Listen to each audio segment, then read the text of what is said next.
ಎಲ್ಲರಿ ಎಲ್ಲರಿಗೂ ನಮಸ್ಕಾರ. ನನ್ನ ಹೆಸರು ಮೋಹನ್ ಎ. ಜ್ಞಾನ ಭಾರತಿ ಕ್ಯಾಂಪಸ್, ಬೆಂಗಳೂರು ವಿಶ್ವವಿದ್ಯಾಲಯದ ಜ್ಞಾನ ಭಾರತಿ ಕ್ಯಾಂಪಸ್ನಲ್ಲಿ ಮನೋವಿಜ್ಞಾನ ವಿಭಾಗದಲ್ಲಿ ಕಳೆದ 8 ವರ್ಷಗಳಿಂದ ನನ್ನಲ್ಲಿ ಕೆಲಸವನ್ನು ನಿರ್ವಹಿಸ್ತಾ ಇದ್ದೀನಿ. ಸೊ ಇವತ್ತಿನ ವಸ್ತು ವಿಷಯ ಸಾಮಾಜಿಕ ಮನೋವಿಜ್ಞಾನದ ನೆಲೆಗಟ್ಟು ಹಾಗೂ ಈ ಸಾಮಾಜಿಕ ಮನೋವಿಜ್ಞಾನಕ್ಕಿರುವಂತಹ ಸೈದ್ಧಾಂತಿಕ ಹಿನ್ನೆಲೆ.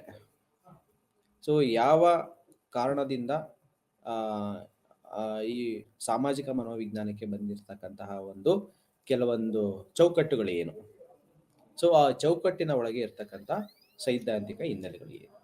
ಓಕೆ, ಸೊ ಭಾರತದಲ್ಲಿ ಹೇಗೆ ಈ ಚೌಕಟ್ಟು ತನ್ನದೇ ಆದಂತಹ ರೂಪವನ್ನು ಪಡ್ಕೊಳ್ಳುತ್ತೆ, ಸಾಮಾಜಿಕ ಹಿನ್ನೆಲೆಯಲ್ಲಿ ಯಾವ ಕಾರಣಗಳಿಂದ ಈ ಸಾಮಾಜಿಕ ಮನೋವಿಜ್ಞಾನ ಅಂತಕ್ಕಂಥದ್ದು ಆ, ಆ, ಒಂದು ಶಾಖೆ ತನ್ನದೇ ಆದಂತಹ ಅಸ್ತಿತ್ವವನ್ನು ಪಡೆದುಕೊಳ್ಳುತ್ತೆ.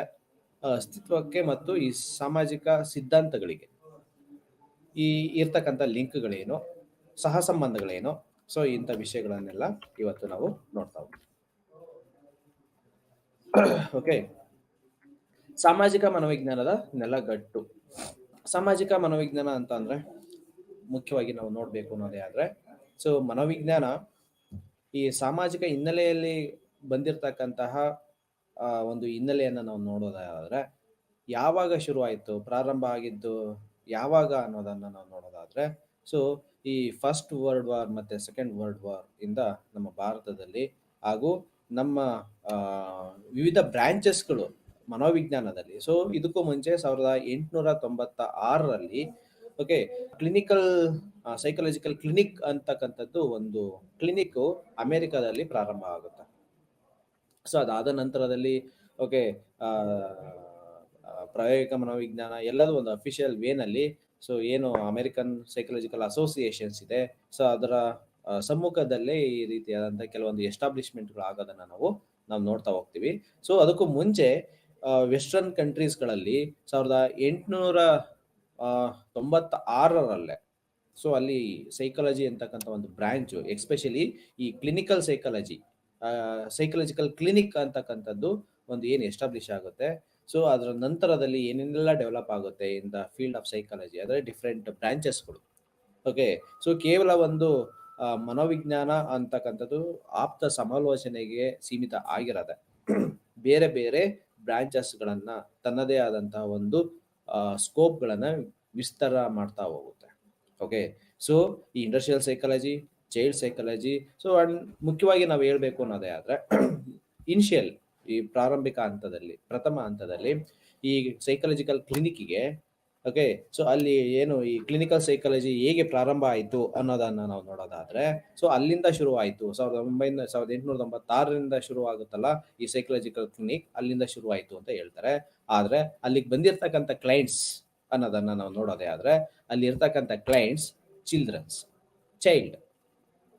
ಓಕೆ, ಸೊ ಆ ಚಿಲ್ಡ್ರನ್ಸು ಮತ್ತೆ ಈ ಹಿನ್ನೆಲೆ ಇರ್ತದಲ್ಲ, ಕೆಲವೊಂದು ಅಬ್ನಾರ್ಮಲಿಟೀಸು, ಡಿಸಬಿಲಿಟೀಸು, ಡಿಸ್ಫಂಕ್ಷನ್ಸು, ಹೈಪರ್ ಆಕ್ಟಿವಿಟೀಸು, ಈ ರೀತಿಯಾದಂತಹ ತನ್ನದೇ ಆದಂತಹ ಸಮಸ್ಯೆಗಳನ್ನ ಹೊಂದಿಕೊಂಡು ಅಪ್ರೋಚ್ ಮಾಡಿರೋ ಅಂಥದ್ದು ಈ ಸೈಕಲಾಜಿಕಲ್ ಕ್ಲಿನಿಕ್. ಓಕೆ, ಸೊ ಯಾವಾಗ ಶುರು ಆಗುತ್ತೆ ರೆಗ್ಯುಲರ್ ಕ್ಲೈಂಟ್ಗಳು ಯಾವಾಗ ಶುರು ಆಗುತ್ತೆ for psychological clinic in America. Okay, so ಇಲ್ಲಿ ಶುರು ಆಗಿದ್ದು ಪ್ರಥಮವಾಗಿ ಅಮೇರಿಕಾದಲ್ಲಿ. ಸೊ ಅಮೇರಿಕಾದಲ್ಲಿ ಪ್ರಥಮವಾಗಿದ್ರು ಸಹ ಸೊ ಅಲ್ಲಿ ಬಂದಿರತಕ್ಕಂಥದ್ದು ಅಂದ್ರೆ ಅವೇರ್ನೆಸ್ ಬಂದಿರತಕ್ಕಂಥದ್ದು ಲೇಟರ್ ಆನ್.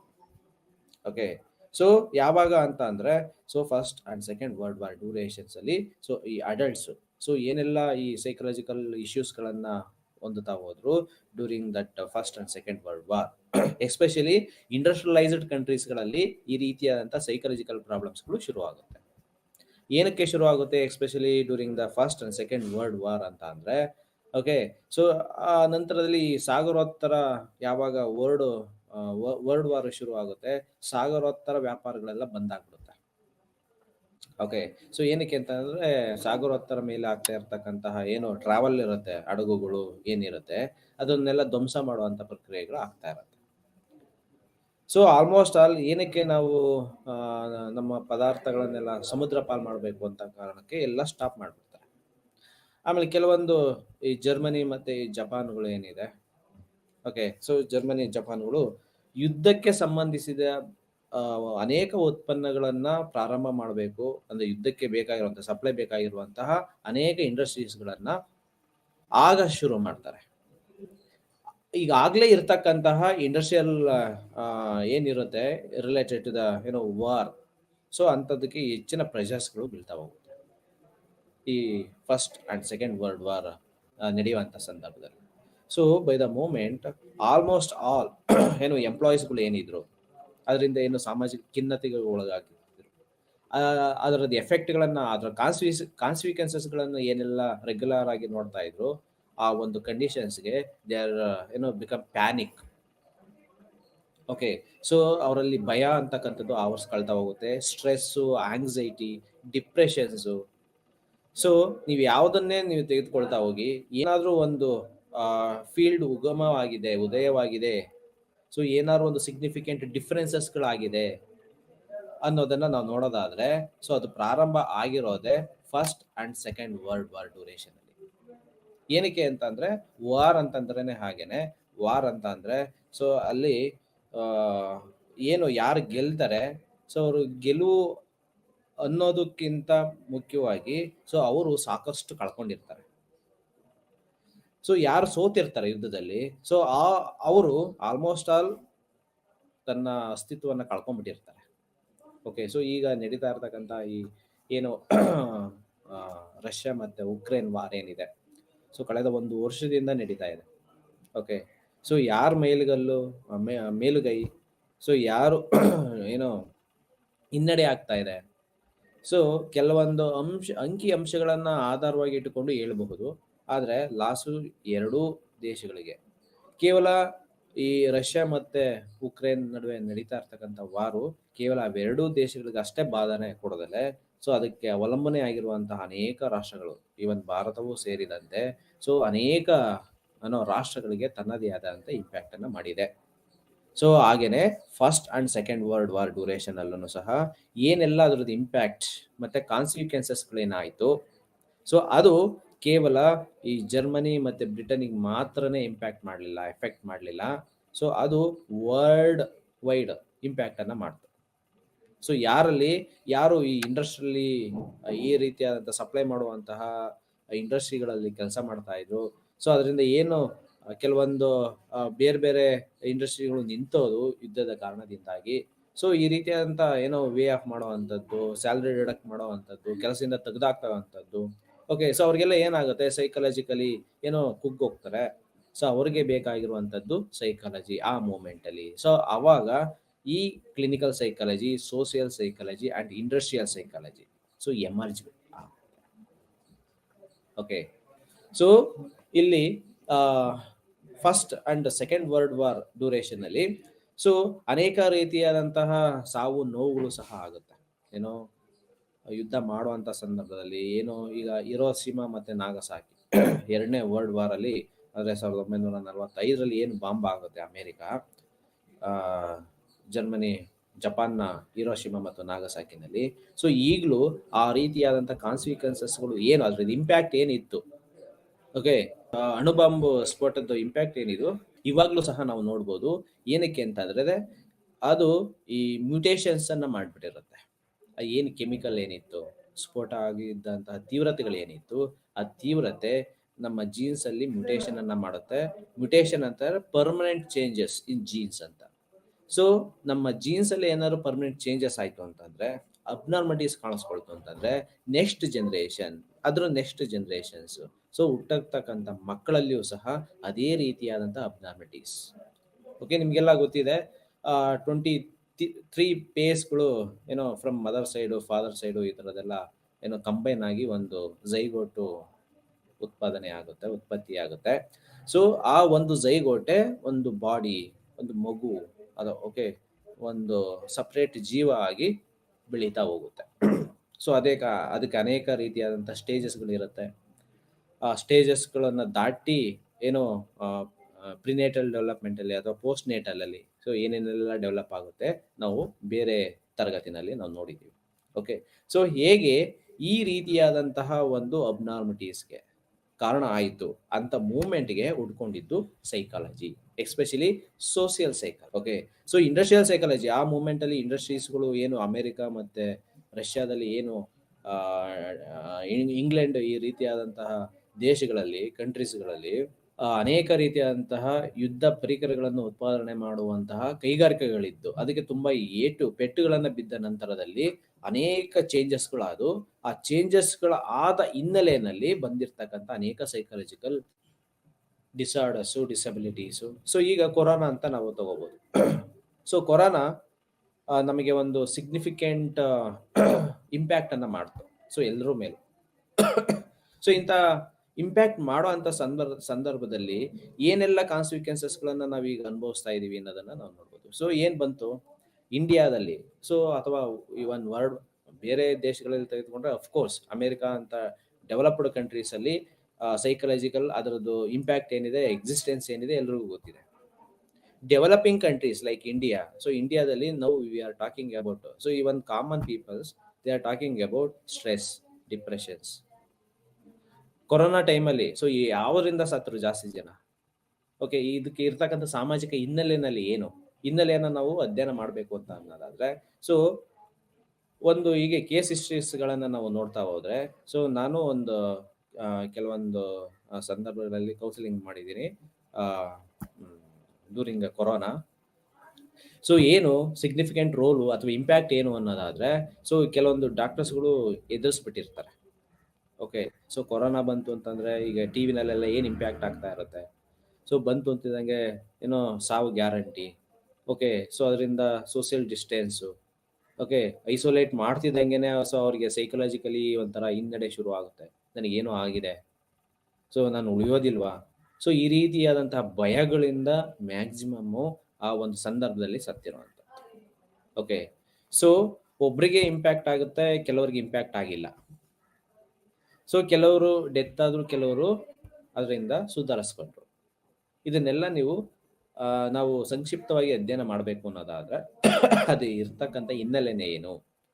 ಓಕೆ, ಸೊ ಚಿಕ್ಕ ಮಕ್ಕಳು ತುಂಬಾ ಅದನ್ನ ಪಾಸಿಟಿವ್ ಆಗಿ ರಿಸೀವ್ ಮಾಡ್ಕೊಂಡ್ರು, ಅಥವಾ ಅವ್ರಲ್ಲಿ ಹೆದರಿಕೆ ಇತ್ತೋ ಇಲ್ವೋ, ಈ ರೀತಿಯಾಗಿ ಹೇಗೆ ಈ ಸೊಸೈಟಿ ಅಂತಂದ್ರೆ ನಾವೆಲ್ಲ ಮಾತಾಡ್ಕೊಳ್ಳುವಂಥದ್ದು ಒಂದು ಸಮೂಹದಲ್ಲಿ ಇರ್ತಕ್ಕಂಥ ಒಂದು ಸಮೂಹ.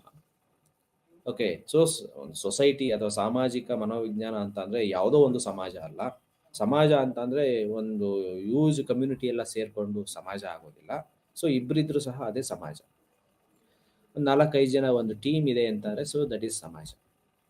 ಓಕೆ, ಸೊ ಹೇಗೆ ನಮ್ಮ ವ್ಯಕ್ತಿತ್ವಗಳು, ನಮ್ಮ ಗುಣಲಕ್ಷಣಗಳು ಸಾಮಾಜಿಕ ಸಂಘಟನೆಯೊಂದಿಗೆ ಹೇಗೆ ಬೆಸೆದುಕೊಳ್ತವೆ, ಅದಕ್ಕೆ ಕಾರಣ ಆಗುವಂಥದ್ದೇನು, ಹಿನ್ನೆಲೆಗಳು ಏನು. ಓಕೆ, ಸೊ ಏನೋ ಒಂದು ಎಮರ್ಜ್ ಆಯ್ತು. ಸೊ ಆ ಎಮರ್ಜ್ ಆಗಿರುವಂತ ಒಂದು ಸಂದರ್ಭವನ್ನ ನಾವು ನೋಡ್ಬೇಕು ಅನ್ನೋದಾದ್ರೆ ಅದೇ first and second world war. So ಅದೇ ರೀತಿಯಾದಂಥ ಸಂದರ್ಭ ಈ ಕೋವಿಡ್ ಡ್ಯೂರೇಷನ್ ಅಲ್ಲೂ ಇದೆ. ಸೊ ಈಗ ಎಲ್ಲರೂ ಸೈಕಲಾಜಿಕಲ್ ಇಂಪ್ಯಾಕ್ಟ್ ಏನು, ನಾವು ಹೆಂಗೆ ಸುಧಾರಿಸ್ಕೋಬಹುದು, ಫಿಸಿಕಲ್ ಹೆಲ್ತ್ ಹೇಗೆ ಇಂಪಾರ್ಟೆಂಟ್ ಆಗುತ್ತೆ, ಅದೇ ರೀತಿಯಾದಂಥ ಸೈಕಾಲಜಿ ಹೇಗೆ ಇಂಪಾರ್ಟೆಂಟು ಅನ್ನೋದು ಈಗ ಜನರಲ್ಲಿ ಅವೇರ್ನೆಸ್ ಬರ್ತಾ ಇದೆ. ಅದಕ್ಕೆ ಕಾರಣ ಆಗಿದ್ದು ಏನು ಅಂತಂದ್ರೆ ಎಗೇನ್ ಒಂದು ಸಿಗ್ನಿಫಿಕೆಂಟ್ ಇಂಪ್ಯಾಕ್ಟ್, ಅಥವಾ ಏನು ಟ್ರಾಮಾ ಅಂತ ಕರಿಬೋದು, ಅಥವಾ ಏನು ಒಂದು ಎನ್ವಿರಾನ್ಮೆಂಟಲ್ ಏನಂತ ಕರಿಬೋದು, ಎನ್ವಿರಾನ್ಮೆಂಟಲ್ ರಿಲೇಟೆಡ್ ಒಂದು ಕೊರೋನಾ ಒಂದು ದುರ್ಘಟನೆ, ಅಥವಾ ನ್ಯಾಚುರಲ್ ಅಂತ ಕರಿಬೋದಾ, ಅಥವಾ ಸೊ ಏನೋ ಒಂದು ಕಾರಣದಿಂದ ಈ ಒಂದು ಎಮರ್ಜೆನ್ಸಿ ಪೀರಿಯಡ್ ಅಂತ ಬಂತು, ಹೆಲ್ತ್ ಎಮರ್ಜೆನ್ಸಿ. ಈ ಹೆಲ್ತ್ ಎಮರ್ಜೆನ್ಸಿಯಿಂದ ಸೊ ನಮ್ಮಲ್ಲಿ ಅನೇಕ ರೀತಿಯಾದಂಥ ಬದಲಾವಣೆಗಳಾದವು, ಡಿಸಿಪ್ಲಿನ್ ಬಂತು. ಓಕೆ, ಸೊ ಏನು ಹೈಜೀನ್ ಅಂತ ಅಂದ್ರೆ ಏನು, ಸೊ ನಮ್ಮಲ್ಲಿ ಇರ್ತಕ್ಕಂಥ ಟೌನಲ್ಲಿ ಇರ್ತಕ್ಕಂಥ ಪೀಪಲ್ಗಳಿಗೆ ಸೊ ಕೆಲವೊಂದು ಹೈಜೀನ್ ಅಂತ ಅಂದ್ರೆ ಏನೋ ಗೊತ್ತು, ಸ್ಯಾನಿಟೈಸ್ ಅಂತ ಅಂದ್ರೆ ಏನೋ ಗೊತ್ತು, ಮೇಂಟೈನಿಂಗ್ ಡಿಸ್ಟೆನ್ಸು ಇದೆಲ್ಲ ಗೊತ್ತು.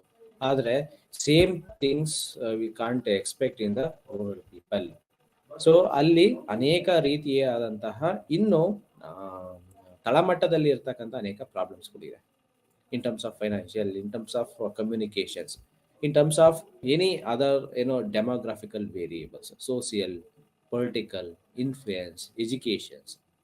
ಓಕೆ, ಸೊ ಇದರಲ್ಲಿ ಇರ್ತಕ್ಕಂಥ ಎಲ್ಲ ವ್ಯತ್ಯಾಸಗಳಿಂದಾಗಿ ಸೊ ನಾವು ಕೆಲವೊಂದು ಹಿನ್ನಡೆಗಳನ್ನ ಸಹ ನಾವು ಕಾಣ್ಕೊಳ್ತೀವಿ.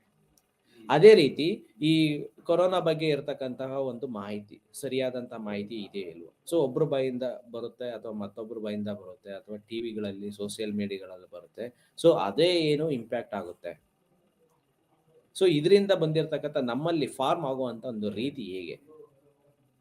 ಒಬ್ಬ ವ್ಯಕ್ತಿ ಈ ಡ್ಯೂರಿಂಗ್ ದ ಕೋವಿಡ್ ಸಿಚುಯೇಷನ್ ಅಲ್ಲಿ ಒಂದು ಕ್ಲಿನಿಕ್, ಸೈಕಲಾಜಿಕಲ್ ಕ್ಲಿನಿಕ್ ಓಪನ್ ಆಗಿದೆ.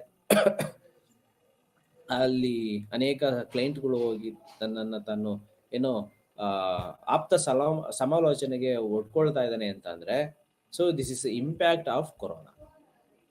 ಸೊ ಆ ಘಟನೆಗಳನ್ನ ನಾವು ನೋಡೋದಾದ್ರೆ ಅಫ್ಕೋರ್ಸ್ ಫಸ್ಟ್ ವರ್ಲ್ಡ್ ವಾರ್ ಮತ್ತೆ ಸೆಕೆಂಡ್ ವರ್ಲ್ಡ್ ವಾರ್. ಸೊ ಏನೋ ಒಂದು ಡ್ರಾಸ್ಟಿಕ್ ಚೇಂಜ್ ಏನಾಗುತ್ತೆ ನಮ್ಮ ಡೇ ಟು ಡೇ ಲೈಫ್ ಸಿಚುಯೇಷನ್ಸ್ಗಳಲ್ಲಿ ಒಂದು over A period of time. So ಏನೆಲ್ಲ ಒಂದು ಹೊಸತನಕ್ಕೆ ಕಾರಣ ಆಗುತ್ತೆ, ಆ ಹೊಸತನಕ್ಕೆ ಕಾರಣವಾಗಿರುವಂಥದ್ದೇ ಈ ಒಂದು ಸಾಮಾಜಿಕ ಮನೋವಿಜ್ಞಾನದ ಒಂದು ಉಗಮ. ಓಕೆ, ಸೊ ಅದೇ ರೀತಿ ಸೊ ಇಂಡಸ್ಟ್ರಿಯಲ್ ಸೈಕಾಲಜಿನೂ ಉಗಮ ಆಗುತ್ತೆ first and second world war ಟೈಮಲ್ಲಿ. ಸೊ ಅದೇ ರೀತಿಯಾದಂತಹ ಚೈಲ್ಡ್. ಸೊ ಈಗಾಗಲೇ ಹೇಳಿದಿರೋ ಹಾಗೆ ಈ ಸೈಕಲಾಜಿಕಲ್ ಕ್ಲಿನಿಕ್ ಏನಂತ ಇತ್ತು ಅಮೆರಿಕಾದಲ್ಲಿ, ಅದಕ್ಕೆ ಮೂಲತಃವಾಗಿ ಅಥವಾ ಪ್ರಥಮವಾಗಿ ಬಂದಂತಹ ಕ್ಲೈಂಟ್ಗಳು ಮಕ್ಕಳ. ಓಕೆ, ಸೊ 1928ರಲ್ಲಿ ಇಂಟ್ರೊಡಕ್ಷನ್ ಟು ಸೋಷಿಯಲ್ ಸೈಕಾಲಜಿ ಅಂತಕ್ಕಂಥವ್ರು ಸೇನ್ ಗುಪ್ತಾ, ಸೊ ಇವರು ಒಂದು ಬುಕ್ ಅನ್ನ ಬರೀತಾರೆ.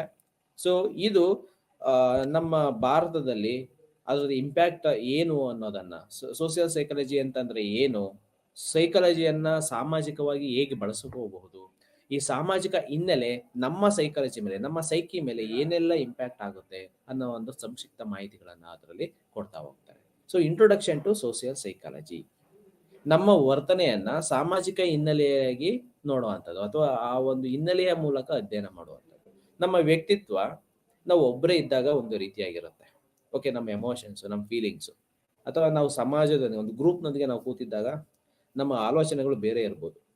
ಯಾವಾಗ ಒಬ್ಬರೇ ಯೋಚನೆ ಮಾಡಿರುವಂಥದ್ದು ಅಂತರ್ಗತವಾಗಿ ಅದನ್ನು ಎಕ್ಸ್ಪ್ರೆಸ್ ಮಾಡಬೇಕು ಅನ್ನೋದಾದ್ರೆ ಅದೇ ರೀತಿಯಾದಂಥ ವರ್ಡ್ಗಳು ಇರೋದಿಲ್ಲ, ಅದೇ ರೀತಿಯಾದಂತಹ ಒಂದು ಅಭಿಪ್ರಾಯಗಳು ಇರೋದಿಲ್ಲ, ಅದೇ ರೀತಿಯಾದಂತಹ ನಮ್ಮ ವ್ಯಕ್ತಿತ್ವದ ಕೆಲವೊಂದು ಆಯಾಮಗಳು ಅಲ್ಲಿ ಕಾಣಿಸ್ಕೊಳೋದಿಲ್ಲ ಯಾವಾಗ ಸಾಮಾಜಿಕವಾಗಿ ಬಂದಿರುವಂಥ ಸಂದರ್ಭ. ಆದರೆ ಪರ್ಸನಲ್, ಇಂಡಿವಿಜುವಲ್ ಅಂತ ಬಂದಾಗ ಸೊ ನಮ್ಮ ಅಭಿಪ್ರಾಯಗಳು, ನಮ್ಮ ಅನಿಸಿಕೆಗಳು, ನಾವು ವ್ಯಕ್ತಪಡಿಸುವಂತಹ ರೀತಿ ಅಥವಾ ನಮ್ಮಲ್ಲಿ ಇರ್ತಕ್ಕಂಥ ಒಂದು ಒರಿಜಿನಾಲಿಟಿ, ಸೊ ಇದೆಲ್ಲದೂ ಸಹ ಫೇಡ್ ಅಂದ್ರೆ ಒಂದು ಮಾಸ್ಕ್ ರೀತಿನಲ್ಲಿ ಅದು ವ್ಯಕ್ತವಾಗ್ತಾ ಹೋಗುತ್ತೆ. ಸೊ ಏನೆಲ್ಲ ಸಾಮಾಜಿಕ ಒಪ್ಪುವಂತಹ ಮೆಟೀರಿಯಲ್ಸ್ ಏನಿರುತ್ತೆ ಅದು ಮಾತ್ರ ಅಲ್ಲಿ ಪ್ರೊಜೆಕ್ಟ್ ಆಗ್ತಾ ಹೋಗುತ್ತೆ ಅಥವಾ ಅದನ್ನ ನಾವು ಎಕ್ಸ್ಪ್ರೆಸ್ ಮಾಡ್ತಾ ಹೋಗ್ತೀವಿ. ಉಳಿದೆಲ್ಲ ಮಾಹಿತಿಗಳು ಸಹ ನಮ್ಮಲ್ಲಿ ನಾವು ಉದುಗಿ ಹೋಗುತ್ತೆ. ಓಕೆ, ಸೊ ಯಾವಾಗ ಈ ಸೊಸೈಟಿ ಅಂತ ಬಂದಾಗ, ಸೊ ಆ ಹಿನ್ನೆಲೆಯಲ್ಲಿ ಬಂದಿರತಕ್ಕಂಥದ್ದು ಈ group dynamics. Okay, so observation learning ಅನ್ನ ಒಂದು ಪ್ರಸ್ತುತವಾಗಿ ಅಂದ್ರೆ ಡೈರೆಕ್ಟ್ ಆಗಿ ಮತ್ತೆ ಇಂಡೈರೆಕ್ಟ್ ಆಗಿ, ಸೊ ನಾವು ಯಾವ ರೀತಿಯಾಗಿ ಆ ಒಂದು ಒಬ್ಬ ವ್ಯಕ್ತಿಯ ವರ್ತನೆಯನ್ನ ಅಥವಾ ಒಂದು ಸಮೂಹದ ವರ್ತನೆಯನ್ನ ನಾವು ಅಸೆಸ್ ಮಾಡ್ತೀವಿ. ಅಸೆಸ್ ಮಾಡಬೇಕು ಅಂತ ಅಂದಾಗ ಯಾವೆಲ್ಲ ಓಪನ್ ಎಂಡ್ ಕ್ವಶನ್ಸ್ ಇರುತ್ತೆ, ಕೆಲವೊಂದು ಪ್ರಕಟಿತವಾಗಿರುತ್ತೆ, ಅಪ್ರಕಟಿತವಾಗಿರುತ್ತೆ. ಓಕೆ, ಕೆಲವೊಂದು ಸಮೂಹದಲ್ಲಿ ಇನ್ವಾಲ್ವ್ ಆಗಿರುವಂತ ಅಬ್ಸರ್ವೇಷನ್ಸ್ ಇರುತ್ತೆ, ಸಮೂಹದ ಗೊತ್ತಿಲ್ಲದಾಗೆ, ಅದಕ್ಕೆ ಅರಿವು ಇಲ್ಲದಾಗಿ ಈ ಮರೆನಲ್ಲಿ ನಿಂತು ಒಂದು ಸಮೂಹವನ್ನು, ಒಂದು ಗುಂಪನ್ನು ಅಬ್ಸರ್ವ್ ಮಾಡುವಂತಹ ರೀತಿ. ಸೊ ಹೀಗೆ ಅನೇಕ ವಿಧಾನಗಳ ಮುಖಾಂತರ ಸಾಮಾಜಿಕ ವರ್ತನೆಯನ್ನ ವ್ಯಕ್ತಿಯ ಹಿನ್ನೆಲೆಯ ಆಧಾರದ ಮೇಲೆ ನಾವು ಅಧ್ಯಯನಗಳನ್ನ ಮಾಡ್ತಾ ಹೋಗ್ತೀವಿ. ಅಂದ್ರೆ ಸೈಂಟಿಫಿಕ್ ಟಚ್ ಅನ್ನ ನಾವು ಅದಕ್ಕೆ ಕೊಡ್ತಾ ಹೋಗ್ತೀವಿ. ಓಕೆ, ಸೊ ಇದು ಈ ಸಾಮಾಜಿಕ ಮನೋವಿಜ್ಞಾನ ರೂಪುಗೊಳ್ಳಿಕ್ಕೆ. ಸಾಮಾಜಿಕ ಮನೋವಿಜ್ಞಾನ ಅಂತ ಅಂದ್ರೆ ಏನು, ಅದರ ವ್ಯಾಪ್ತಿ ಏನು, ಅದರದ್ದು ಸೊ ಇಂಪ್ಯಾಕ್ಟ್ ಏನು, ಅದರದ್ದು ಕಾಗ್ನಿಷನ್ಸ್ ಏನು, ಅದರಲ್ಲಿ ಬರ್ತಕ್ಕಂಥ ಪ್ರಮುಖವಾದ ಘಟನಾವಳಿಗಳು ಏನು ಅನ್ನೋದನ್ನ ಸಂಕ್ಷಿಪ್ತವಾಗಿ ಅಧ್ಯಯನ ಮಾಡಲಿಕ್ಕೆ ಈ ಒಂದು ಸಾಮಾಜಿಕ ಮನೋವಿಜ್ಞಾನದ ಹಿನ್ನೆಲೆ ಪ್ರಮುಖ ಪಾತ್ರವನ್ನ ವಹಿಸ್ತಾ ಹೋಗುತ್ತೆ. ಓಕೆ, ಸೊ ಜಮುನಾ ಪ್ರಸಾದ್ ಅವರು ಸ್ಮೃತಿಯ ಪುನರ್ ಸಂಘಟನೆಯ ಬಗ್ಗೆ ಮತ್ತೊಂದು ವಿಷಯಗಳನ್ನ ಪ್ರಕಟಿಸ್ತಾ ಹೋಗ್ತಾರೆ. ಓಕೆ, 1935ರಲ್ಲಿ. ಸೊ ಯಾವಾಗ ನಮ್ಮ ಒಂದು ಸಾಮಾಜಿಕ ವ್ಯಕ್ತಿತ್ವಗಳು, ಸಾಮಾಜಿಕ ವರ್ತನೆಗಳು ಅದು ತನ್ನದೇ ಆದಂತಹ ರೂಪವನ್ನ ಪಡೆದು, ಅಂದ್ರೆ ಬರವಣಿಗೆಯ ರೂಪವನ್ನ ಪಡೆದು, ಸೊ ನಮ್ಮಲ್ಲಿ ಅನೇಕ ವಿಷಯಗಳು ನಮ್ಮಲ್ಲಿ ಇರ್ತಾ ಹೋಗ್ತವೆ, ವ್ಯಕ್ತವಾಗ್ತಾ ಹೋಗ್ತವೆ. ನಾವು ಮಾತನಾಡ್ತೀವಿ, ಏನ್ ಕಮ್ಯುನಿಕೇಶನ್ಸ್ ಆಗುತ್ತೆ ಅದೆಲ್ಲದೂ ಸಹ ಎಲ್ರಿಗೂ ಸಹ ರೀಚ್ ಆಗ್ಬೇಕು ಅಂತಾನೆ ಏನಿಲ್ಲ. ಸೊ ಒಬ್ಬ ವ್ಯಕ್ತಿನಲ್ಲಿ ಒಂದು ಸಾಮಾಜಿಕವಾಗಿ ಅಥವಾ ಸಮಾಜದಲ್ಲಿ ಬಂದಿರತಕ್ಕಂಥ ಅದು ಗ್ರೂಪ್ ನಲ್ಲಿ ಕಂಡು ಬಂದಿರತಕ್ಕಂಥ ಅನೇಕ ಡಿಫರೆನ್ಸ್ ಒಪಿನಿಯನ್ಸ್ಗಳೇನಿರುತ್ತೆ, ಸೊ ಯಾವಾಗ ಅದು ಪ್ರಕಟಿತ ರೂಪದಲ್ಲಿ ಪ್ರಕಟವಾಗುತ್ತೆ, ಪ್ರಕಟಿತ ರೂಪದಲ್ಲಿ ಸೋಷಿಯಲೈಸೇಷನ್ ಆಗುತ್ತೆ, ಸೊ ಆ ಒಂದು ಘಟ್ಟ ಪ್ರಮುಖವಾಗುತ್ತೆ. ಸೊ ಯಾವ್ದಾದ್ರು ಒಂದು ವಿಷಯ ಎಮರ್ಜ್ ಆಗ್ಲಿಕ್ಕೆ, ಅಥವಾ ಯಾವ್ದಾದ್ರು ಒಂದು ವಿಷಯ ಬೆಳವಣಿಗೆಯ ರೂಪವನ್ನ ಅಥವಾ ಬದಲಾವಣೆಗಳ ರೂಪವನ್ನ ಪಡ್ಕೊಳ್ಳಿಕ್ಕೆ. ಸೊ ಈ ಒಂದು ಮನೋವಿಜ್ಞಾನ, ಸಾಮಾಜಿಕ ಮನೋವಿಜ್ಞಾನ, ಸೊ ಏನು ಈ ಬ್ರಿಟಿಷ್ ಜರ್ನಲ್ ಅಲ್ಲಿ 1935 ನಲ್ಲಿ ಪ್ರಕಟವಾಗುತ್ತೆ. ಸೊ ಹೇಗೆ ನಮ್ಮ ಸ್ಮೃತಿ, ನಮ್ಮ ಸಂಜ್ಞಾನಗಳು ಸಾಮಾಜಿಕ ಹಿನ್ನೆಲೆಯೊಂದಿಗೆ ಹೇಗೆ ತಳುಕು ಹಾಕೊಳ್ತವೆ, ಬದಲಾವಣೆಗಳಿಗೆ ಒಳಗಾಗುತ್ತೆ, ಸಾಮಾಜಿಕ ಹಿನ್ನೆಲೆಯ ಮೇಲೆ ನಮ್ಮ ಕಾಗ್ನಿಷನ್ಸ್ ಹೇಗೆ ವೇರಿಯೇಷನ್ಸ್ ಅನ್ನು ಪಡ್ಕೊಳ್ಳುತ್ತೆ. ಈ ರೀತಿಯಾಗಿ ಅನೇಕ ವಸ್ತು ವಿಷಯಗಳನ್ನ ಅಲ್ಲಿ ಮುದ್ರಿಸ್ತಾ ಹೋಗ್ತಾರೆ, ಪ್ರಕಟಗೊಳ್ಳುತ್ತಾ ಹೋಗ್ತವೆ. ಸೊ ಅದು ನಮ್ಮದೇ ಆದಂತ ಒಂದು ಸಾಮಾಜಿಕ ಮನೋವಿಜ್ಞಾನದ ವ್ಯಾಪ್ತಿಯನ್ನ ಅದು ಒಳಗೊಳ್ಳುತ್ತೆ. ಸೊ ಅದೇ ರೀತಿಯಾಗಿ ದುರ್ಗಾನಂದ ಸಿನ್ಹಾ ಅವರವರು ಬರ್ತಾರೆ, ಮೊಹಂತಿಯರವರು ಬರ್ತಾರೆ, ಓಕೆ, ಕಾಕರ್, ಓಕೆ. ಸೊ ಇದೇ ರೀತಿಯಾದಂತಹ ಹಲವಾರು ಮನೋವಿಜ್ಞಾನಿಗಳು ತನ್ನದೇ ಆದಂತಹ ಮಾಹಿತಿಗಳನ್ನ ಪ್ರಕಟಿಸ್ತಾ ಹೋಗ್ತಾರೆ. ಯಾವುದರ ಹಿನ್ನೆಲೆ ಅಂತ ತೆಗೆದುಕೊಂಡ್ರೆ, ಸೊ ಬೇರೆ ಬೇರೆ ಬ್ರಾಂಚಸ್ಗಳ ಬಗ್ಗೆನೂ ಸಹ ತನ್ನದೇ ಆದಂತಹ ಒಂದು ಅಧ್ಯಯನಗಳನ್ನ ಮಾಡಿಕೊಂಡು ಪ್ರಕಟಣೆ ಮಾಡ್ತಾ ಹೋಗ್ತಾರೆ. ನಾವು ಈಗ ಸಾಮಾಜಿಕ ಮನೋವಿಜ್ಞಾನದ ನೆಲೆಗಟ್ಟನ್ನ ನಾವು ನೋಡ್ಬೇಕು ಅನ್ನೋದೇ ಆದ್ರೆ, ಸೊ ಅದು ನೆಲೆಗೊಳ್ತಾ ಹೋಗುತ್ತೆ. ಅದಕ್ಕೆ ಬಂದಿರತಕ್ಕಂಥ ಅಥವಾ ಬೇಕಾಗಿರ್ತಕ್ಕಂತಹ ಮೆಟೀರಿಯಲ್ಸ್ಗಳೇನು. Okay, so 1952, so after 10 years of 8 years of Second World War, okay, ಅದು ಪ್ರಕಟ ಆಗ್ಬೇಕು ಅಂತ ಅಂದ್ರೆ ಸೊ 1-2-3 ಇಯರ್ಸ್ ಬೇಕಾಗಿರಬಹುದು. ಸೊ 1945 ನಲ್ಲಿ ಸೆಕೆಂಡ್ ವರ್ಲ್ಡ್ ವಾರ್ ಎಂಡ್ ಆಗುತ್ತೆ. ಅದಾದ ನಂತರದಲ್ಲಿ ನಮ್ಮಲ್ಲಿ ಅನೇಕ ರೀತಿಯಾದಂಥ ಸಾಮಾಜಿಕ ಒಂದು ಪ್ರಕ್ಷುಬ್ಧ ವಾತಾವರಣಗಳು ಇರುತ್ತೆ. ಓಕೆ, ಸೊ ನಂತರದಲ್ಲಿ 1947 ಆ ಡ್ಯೂರೇಷನ್ ಅಲ್ಲಿ ತೀವ್ರವಾದಂತಹ ಸ್ವತಂತ್ರ ಸಂಗ್ರಾಮಗಳು ನಡೀತಾ ಇರುತ್ತೆ. 1947 ಆದ ನಂತರದಲ್ಲಿ ಅನೇಕ ಈ ಒಕ್ಕೂಟದ ರಚನೆಯ ಸಂದರ್ಭದಲ್ಲಿ, ಓಕೆ, ಸೊ ಒಕ್ಕೂಟದ ಸಂದರ್ಭದ ರಚನೆಯಲ್ಲಿ ಸಾಮಾಜಿಕ ಬದಲಾವಣೆಗಳು, ತೀವ್ರಗತಿಯಾದಂಥ ಬದಲಾವಣೆಗಳು ನಡೀತಾ ಇರುತ್ತೆ. ಸೊ ಅಂತ ಸಂದರ್ಭದಲ್ಲಿ ಈ ದುರ್ಗಾನಂದ ಸಿನ್ಹಾ 1952 ನಲ್ಲಿ ಈ ಸಾಮಾಜಿಕ ಹಿನ್ನೆಲೆಯಲ್ಲಿ ಹೇಗೆ ನಮ್ಮ ಸಂಜ್ಞಾನಾತ್ಮಕ ಅಂಶಗಳು ಬದಲಾಗ್ತಾ ಹೋಗುತ್ತೆ, ಸಾಮಾಜಿಕ ಸಂಜ್ಞಾನಾತ್ಮಕ ಹಿನ್ನೆಲೆಗಳು ಏನು ನಮ್ಮ ಸಮಾಜದಲ್ಲಿ, ಹೇಗೆ ಇಂಡಿವಿಜುವಲ್ ಡಿಫರೆನ್ಸಸ್ಗಳನ್ನ ನಾವು ಕಾಣಬಹುದು, ಡಿಫರೆನ್ಸ್ ಒಪಿನಿಯನ್ಸ್ಗಳನ್ನ ನಾವು ಕಾಣಬಹುದು. ಓಕೆ, ಈ ರೀತಿಯಾದಂಥ ಎಲ್ಲ ಮಾಹಿತಿಗಳನ್ನ ಸೊ ಈ ಹಂತದಲ್ಲಿ ಬಂದಿರತಕ್ಕಂಥ ಸೈಕಾಲಜಿಸ್ಟ್ ಪ್ರಕಟ ಮಾಡ್ತಾ ಹೋಗ್ತಾರೆ. ಕಾಕರು, ಮೊಹಂತಿ, ದುರ್ಗಾನಂದ ಸಿನ್ಹಾ, ಸೊ ಇದೇ ರೀತಿಯಾದಂಥ ಕೆಲವೊಂದು ವೆಸ್ಟ್ ಬೆಂಗಾಲ್ ರೀಜನಲ್ ಬರುವಂತಹ ಸೈಕಾಲಜಿಸ್ಟು, ಅದೇ ರೀತಿ ಆಲ್ಮೋಸ್ಟ್ ಆಲ್ ನಾರ್ತ್ ಅಲ್ಲಿ ಇರತಕ್ಕಂತಹ ಮನೋವಿಜ್ಞಾನಿಗಳು ತನ್ನದೇ ಆದಂತಹ ಮಹತ್ವಗಳನ್ನ ಪ್ರಾರಂಭ ಮಾಡ್ತಾ ಹೋಗ್ತಾರೆ, ಅಥವಾ ಅವರು ತನ್ನದೇ ಆದಂತಹ ವಿಷಯಗಳನ್ನ ಈ ಸಾಮಾಜಿಕ ಮನೋವಿಜ್ಞಾನಕ್ಕೆ ಕಾಂಟ್ರಿಬ್ಯೂಷನ್ಸ್ ಗಳನ್ನ ಕೊಟ್ಟಿದ್ದಾರೆ. ಓಕೆ, ಸೊ ಅದರ ಹಿನ್ನೆಲೆಯಲ್ಲಿ ವ್ಯಕ್ತಿಯ ಮನೋಭಾವಗಳು ಹೇಗೆ ಬದಲಾಗ್ತಾ ಹೋಗುತ್ತೆ. ಓಕೆ, ಪರ್ಸನ್ ಆಟಿಟ್ಯೂಡ್ ಏನು, ಗ್ರೂಪ್ ಆಟಿಟ್ಯೂಡ್ ಏನು. ಸೊ ಒಬ್ಬ ವ್ಯಕ್ತಿಯ ಅಥವಾ ಒಂದು ಸಮೂಹದ ಒಂದು ಗ್ರೂಪ್ನ ಮನೋಭಾವವನ್ನು ಅಸೆಸ್ ಮಾಡಬೇಕು ಅಂತ ಅಂದ್ರೆ ವಿಭಿನ್ನ ರೀತಿಯಾದಂತಹ ಆಲೋಚನೆಗಳು ಇರೋದನ್ನ ನಾವು ಕಾಣ್ತಾ ಹೋಗ್ತೀವಿ. ಓಕೆ, ಸೊ ನಾವು ನಮ್ಮ ನೇಷನ್ ಬಗ್ಗೆ ಸೊ ಇಂಡಿವಿಜುವಲ್ ತೆಗೆದುಕೊಂಡಾಗ ನಮ್ಮ ಪಾಡಿಗೆ ನಾವು ಇದ್ರೆ ಆಯ್ತು ಅನ್ನೋ ರೀತಿ ನಾವು ಅನ್ಕೋಬಹುದು. ಒಂದು ಸಾಮಾಜಿಕ ಹಿನ್ನೆಲೆಯಲ್ಲಿ ಹೋದಾಗ ಓಕೆ, ದೇಶ ಫಸ್ಟ್, ನೇಷನ್ ಫಸ್ಟ್, ದೆನ್ ಬೇರೆ ತರ. ಸೊ ಯಾಕೆ ಈ ರೀತಿಯಾದಂಥ ನಮ್ಮ ಮನೋಭಾವಗಳು ಬದಲಾಗ್ತಾ ಹೋಗುತ್ತೆ, ಅದಕ್ಕೆ ಕಾರಣ ಆಗುವಂತ ಅಂಶಗಳೇನು, ಹಿನ್ನೆಲೆಗಳೇನು. Okay, nation first, then person party ಆ ಥರದ್ದೆಲ್ಲ ಈಗೆಲ್ಲ ನಾವು ನೋಡ್ಬೋದು. ಈ ರೀತಿಯಾದಂತಹ ಒಪಿನಿಯನ್ಸ್ಗಳು, ಮನೋಭಾವಗಳು ಬದಲಾಗೋದಿಕ್ಕೆ ಈ ಪ್ರಕಟ ಮತ್ತು ಅಪ್ರಕಟಿತವಾದಂತಹ ವರ್ತನೆಗಳು ರೂಪುಗೊಳ್ಳೋದಿಕ್ಕೆ ಹೇಗೆ ಸಾಮಾಜಿಕ ಹಿನ್ನೆಲೆಗಳು ಕಾರಣ ಆಗುತ್ತೆ. ಸೊ ಈ ಇಂತಹ ಎಲ್ಲ ಮಾಹಿತಿಗಳನ್ನು ಸೊ ಆ ಒಂದು ಹಂತದಲ್ಲಿ ಈ ಸಾಮಾಜಿಕ ಮನೋವಿಜ್ಞಾನಿಗಳು ಆ ವ್ಯಕ್ತಪಡಿಸ್ತಾ ಹೋಗ್ತಾರೆ. ಕಾರಣಗಳೇನು, ಅದರ ಹಿನ್ನೆಲೆಗಳೇನು, ಅದರದ್ದು ರಿಸಲ್ಟ್ ಔಟ್ಪುಟ್ಗಳೇನು, ಅದರಿಂದ ಬರ್ತಾ ಅಂತ ಅಥವಾ ಹೊರಹೊಮ್ಮುವಂತಹ ಅಂಶಗಳು ಏನು, ಇದನ್ನೆಲ್ಲ ನಾವು ನೋಡ್ತಾ ಹೋಗ್ಬೋದು. ನೆಕ್ಸ್ಟ್, ಆದಿನಾರಾಯಣ್ ಕಮ್ಯುನಲ್ ಮನೋಭಾವ. ಸೊ ಆ ಹಂತಕ್ಕಾಗಲೇ 1953ನಲ್ಲಿ ಓಕೆ ಏನು ಸ್ವತಂತ್ರ ನಂತರದಲ್ಲಿ ಬಂದಿರತಕ್ಕಂಥ ಸಂದರ್ಭದಲ್ಲಿ ಕಮ್ಯುನಲ್, ನಮ್ಮಲ್ಲಿ ಈಗ ಹಿಂದೂ ಮುಸ್ಲಿಮ್ಸ್ ಈ ರೀತಿಯಾದಂತಹ ಕಮ್ಯುನಲ್ ಮನೋಭಾವಗಳು ಇತ್ತು. ಏಕೆಂದರೆ ಜಾತಿಯ ಆಧಾರಿತವಾಗಿ ಅಥವಾ ಸಾರಿ ಧರ್ಮದ ಆಧಾರಿತ ರೀತಿಯಲ್ಲಿ ಈಗಾಗಲೇ ದೇಶ ವಿಭಜನೆಗಳಾಗಿತ್ತು.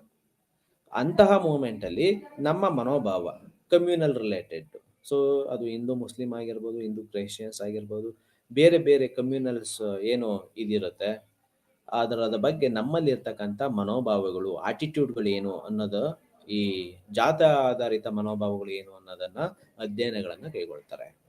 ಓಕೆ, ನಾನು ಇಂಡಿವಿಜುವಲ್ ಅಂತ ಬಂದಾಗ ಏನು, ಅಥವಾ ನಾನು ಒಬ್ಬ ಕಮ್ಯೂನಲ್ ಆಗಿ ನನ್ನ ಮನೋಭಾವಗಳು ಏನು, ಅದು ಟುವರ್ಡ್ಸ್ ನೇಷನ್ಸ್ ಇರ್ಬೋದು, ಟುವರ್ಡ್ಸ್ ನಮ್ಮ ಕಮ್ಯುನಿಟಿ ಇರ್ಬೋದು, ಟುವರ್ಡ್ಸ್ ಅವರ ಜಾತಿ ಇರ್ಬೋದು, ಬೇರೆ ಬೇರೆ ಆಂಗಲ್. ಸೊ ಹೇಗೆ ವ್ಯಕ್ತಿಯಿಂದ ವ್ಯಕ್ತಿಗೆ ಅಥವಾ ಸಿಚುಯೇಷನ್ ಇಂದ ಸಿಚುಯೇಷನ್ಸ್ಗೆ ನಮ್ಮಲ್ಲಿರ್ತಕ್ಕಂಥ ವ್ಯಕ್ತಿಗತ ಮನೋಭಾವಗಳು ಬದಲಾಗ್ತವೆ, ಅದಕ್ಕೆ ಹಿನ್ನೆಲೆ ಮತ್ತು ಕಾರಣಗಳೇನು ಅನ್ನೋದನ್ನ ಆದಿನಾರಾಯಣರವರು ಅಧ್ಯಯನಗಳನ್ನ ಕೈಗೊಳ್ತಾರೆ. ಅದರಲ್ಲಿ ಸಿಗ್ನಿಫಿಕೆಂಟ್ ರಿಸಲ್ಟ್ ಅಥವಾ ಮಹತ್ತರವಾದಂತಹ ಮಾಹಿತಿಗಳು ಸಹ ಅದರಿಂದ ಹೊರಬರುತ್ತವೆ. ಓಕೆ, ಸೊ ಎಕನಾಮಿಕಲಿ ಸಸ್ಟೈನ್ ಆಗಿರುವಂತಹ ಫ್ಯಾಮಿಲಿಗಳು ಮತ್ತೆ ಎಕನಾಮಿಕಲಿ ಸಸ್ಟೈನ್ ಆಗಿಲ್ಲದೆ ಇರುವಂಥದ್ದು. ಓಕೆ, ಸಾಮಾಜಿಕ ಹಿನ್ನೆಲೆ ಇರ್ತಕ್ಕಂಥ ಫ್ಯಾಮಿಲಿ, ಸಾಮಾಜಿಕ ಹಿನ್ನೆಲೆ ಇಲ್ಲದೆ ಇರ್ತಕ್ಕಂಥ ಫ್ಯಾಮಿಲಿಗಳು, ರಾಜಕೀಯ ಅದೇ ರೀತಿ ಏನು ಸೋಷಿಯಲ್ ಡೆಮೋಗ್ರಫಿಕಲ್ ವೇರಿಯೇಬಲ್ಸ್ಗಳೇನಿರು ಬರುತ್ತೆ, ಸಾಮಾಜಿಕ, ಸಾಂಸ್ಕೃತಿಕ, ರಾಜಕೀಯ, ಪ್ಲೇಸು, ಸೊ ಇವೆಲ್ಲದರ ಹಿನ್ನೆಲೆಯನ್ನು ನಾವು ನೋಡೋದಾದ್ರೆ ನಮ್ಮ ಆಟಿಟ್ಯೂಡ್ಗಳು, ನಮ್ಮ ಮನೋಭಾವಗಳು ಸಮಯದಿಂದ ಸಮಯಕ್ಕೆ, ವ್ಯಕ್ತಿಯಿಂದ ವ್ಯಕ್ತಿಗೆ, ಓಕೆ, ಸಂದರ್ಭದಿಂದ ಸಂದರ್ಭಕ್ಕೆ ಬದಲಾಗ್ತಾ ಹೋಗುತ್ತೆ. ಆ ಬದಲಾವಣೆಗೆ ಕಾರಣ ಆಗುವಂತ ಅಂಶಗಳು ಏನು, ಅದರಿಂದ ಮತ್ತೊಂದು ಕಮ್ಯುನಿಟಿಯ ಮೇಲೆ, ಮತ್ತೊಂದು ವ್ಯಕ್ತಿಯ ಮೇಲೆ ಯಾವ ರೀತಿಯಾದಂಥ ಪ್ರಭಾವಗಳು ಬೀರುತ್ತೆ ಅಥವಾ ಪರಿಣಾಮಗಳು ಬೀರುತ್ತೆ. ಸೊ ಹೇಗೆ ಒಬ್ಬ ವ್ಯಕ್ತಿಯ ಮನೋಭಾವಗಳನ್ನು ನಾವು ಅಧ್ಯಯನ ಮಾಡಲಿಕ್ಕೆ ಸಾಧ್ಯ ಆಗುತ್ತೆ. ಓಕೆ, ಸೊ ಮನೋಭಾವ ಸೊ ರೂಪುಗೊಳ್ಳಲಿಕ್ಕೆ ಸೊ ಏನೆಲ್ಲ ಫ್ಯಾಕ್ಟರ್ಸ್ಗಳು ಅದರಲ್ಲಿ ಅಡಕವಾಗಿರುತ್ತವೆ, ಸೊ ಏನೆಲ್ಲ ಮಾನದಂಡಗಳು ಅದರಲ್ಲಿ ಬರ್ತಾ ಹೋಗ್ತವೆ. ಸೊ ಬಂದ ನಂತರದಲ್ಲಿ ಅದನ್ನು ಹೇಗೆ ಪ್ರೊಜೆಕ್ಟ್ ಮಾಡ್ಕೊಳ್ತೀವಿ ಅಥವಾ ಶೋಕೇಸ್ ಮಾಡ್ಕೊಳ್ತೀವಿ, ನಮ್ಮನ್ನ ನಾವು ಎಲ್ಲಿ ಐಡೆಂಟಿಫೈ ಮಾಡ್ಕೊಳ್ತೀವಿ. ಓಕೆ, ಐಡೆಂಟಿಟಿ ಕ್ರೈಸಿಸ್ ಅಂತ ನಮ್ಮ ಅಡೋಲಸೆಂಟ್ ಅಲ್ಲಿ ಬರುತ್ತೆ. ಸೊ ಅದೇ ರೀತಿ ಈ communal identity, the persons attitude towards nations or community, ಈ ರೀತಿಯಾದಂತ ಬಂದಾಗ ಸೊ ನಮ್ಮ ಪಾತ್ರಗಳು ಸಂದರ್ಭದಿಂದ ಸಂದರ್ಭಕ್ಕೆ ಅಥವಾ ವ್ಯಕ್ತಿಯಿಂದ ವ್ಯಕ್ತಿಗೆ ಬದಲಾವಣೆ ಆಗ್ತಾ ಹೋಗೋದನ್ನ ಕಾಣಬಹುದು. ಈ ಬದಲಾವಣೆ ಅಂಶಗಳೇ ಸಾಮಾಜಿಕ ಮನೋವಿಜ್ಞಾನದ ಅಧ್ಯಯನದ ವಸ್ತು ವಿಷಯಗಳು. ಯಾಕೆ ಬದಲಾಗುತ್ತೆ ನಮ್ಮ ಮನೋಭಾವ? ಇಂಡಿವಿಜುವಲ್ ಆಗಿದ್ದಾಗ ಒಂದು ರೀತಿಯಾದಂಥ ಮನೋಭಾವ, ನಮ್ಮ ಫ್ಯಾಮಿಲಿ ಅಂತ ಬಂದಾಗ ಆಗುವಂಥ ಬದಲಾವಣೆಗಳೇನು, ಅಥವಾ ಕುಟುಂಬದಿಂದ ಸಾಮಾಜಿಕವಾಗಿ ಬಂದು ಅಂತ ಅಂದಾಗ ವಿಷಯಗಳು, ಸೊ ಹೇಗೆ ನಮ್ಮ ಕುಟುಂಬದ ಓವರಾಲ್ ಕುಟುಂಬದ ಮನೋಭಾವಗಳೇ ಚೇಂಜ್ ಆಗುತ್ತೆ ಸಮಾಜಕ್ಕೆ ಅಂತ ಬಂದಾಗ, ಅಥವಾ ಇಂಡಿವಿಜುವಲ್ ಫ್ಯಾಮಿಲಿ ಅಂತ ಬಂದಾಗ ಸೊ ಯಾವ ರೀತಿಯಾದಂಥ ಮನೋಭಾವಗಳು ಇರುತ್ತೆ. ಓಕೆ, ಸೊ ನಮ್ಮ ಅಭಿಪ್ರಾಯಗಳೇನು, ನಮ್ಮ ಅನಿಸಿಕೆಗಳೇನು, ಸೊ ಈ ಎಲ್ಲದೂ ಸಹ ವೈಜ್ಞಾನಿಕ ತಳಹದಿಯ ಮೇಲೆ ಅಧ್ಯಯನಗಳು ನಡೆಯಲಿಕ್ಕೆ ಶುರುವಾಗ್ತಾ ಹೋಗುತ್ತೆ. ಸೊ ಅದೇ ರೀತಿ ಆರೋಗ್ಯ, ಫ್ಯಾಮಿಲಿ ಪ್ಲಾನಿಂಗು, ಕೃಷಿನಲ್ಲಿ ಬರ್ತಕ್ಕಂಥ ಒಂದು ಹೊಸ ಬದಲಾವಣೆಗಳು, ಹೊಸತನಗಳು, ಮನೋಭಾವಗಳಲ್ಲಿ ಬರ್ತಕ್ಕಂಥ ಕೆಲವೊಂದು ಬದಲಾವಣೆಗಳು, ಈ ರೀತಿಗಳು ಅನೇಕ ರೀತಿಯಾದಂತಹ ಅಧ್ಯಯನಗಳು ಪ್ರಾರಂಭವಾಗ್ತಾ ಹೋಗುತ್ತೆ. ಓಕೆ, ಸೊ ಆರೋಗ್ಯಕ್ಕೆ ಸಂಬಂಧಿಸಿದಂತೆ ಸೊ ಒಬ್ಬ ವ್ಯಕ್ತಿ, ಮನುಷ್ಯ ಅಂತಕ್ಕಂಥನು ಒಬ್ಬ ಸಮಾಜ ಜೀವಿ, ಸೋಷಿಯಲ್ ಅನಿಮಲ್ ಅಂತ ಕರೀತಾರೆ. ಸಮಾಜ ಇಲ್ದಲೆ ಒಬ್ಬ ವ್ಯಕ್ತಿ ಇಲ್ಲ. ಓಕೆ, ಸೊ ಇಂಡಿವಿಜುವಲ್ ಆಗಿ ಯಾರ ಸಂಪರ್ಕಕ್ಕೂ ಇಲ್ಲದಾಗೆ ಬರದ ರೀತಿಯಾಗಿ ಒಬ್ಬ ವ್ಯಕ್ತಿ ಜೀವನಿಸೋದು ಕಷ್ಟ ಆಗುತ್ತೆ. ಆರೋಗ್ಯ, ಆ ಆರೋಗ್ಯ ಅಂತ ಒಂದು ಎಲಿಮೆಂಟ್ ಅನ್ನ ತೆಗೆದುಕೊಂಡ್ರೆ ಉದಾಹರಣೆಗೆ ಹೇಗೆ ಸಾಮಾಜಿಕ ಅಥವಾ ಸಮಾಜದಲ್ಲಿ ಇರ್ತಕ್ಕಂಥ ವಿವಿಧ ವ್ಯಕ್ತಿಗಳ ಪ್ರಭಾವ ಬರುತ್ತೆ.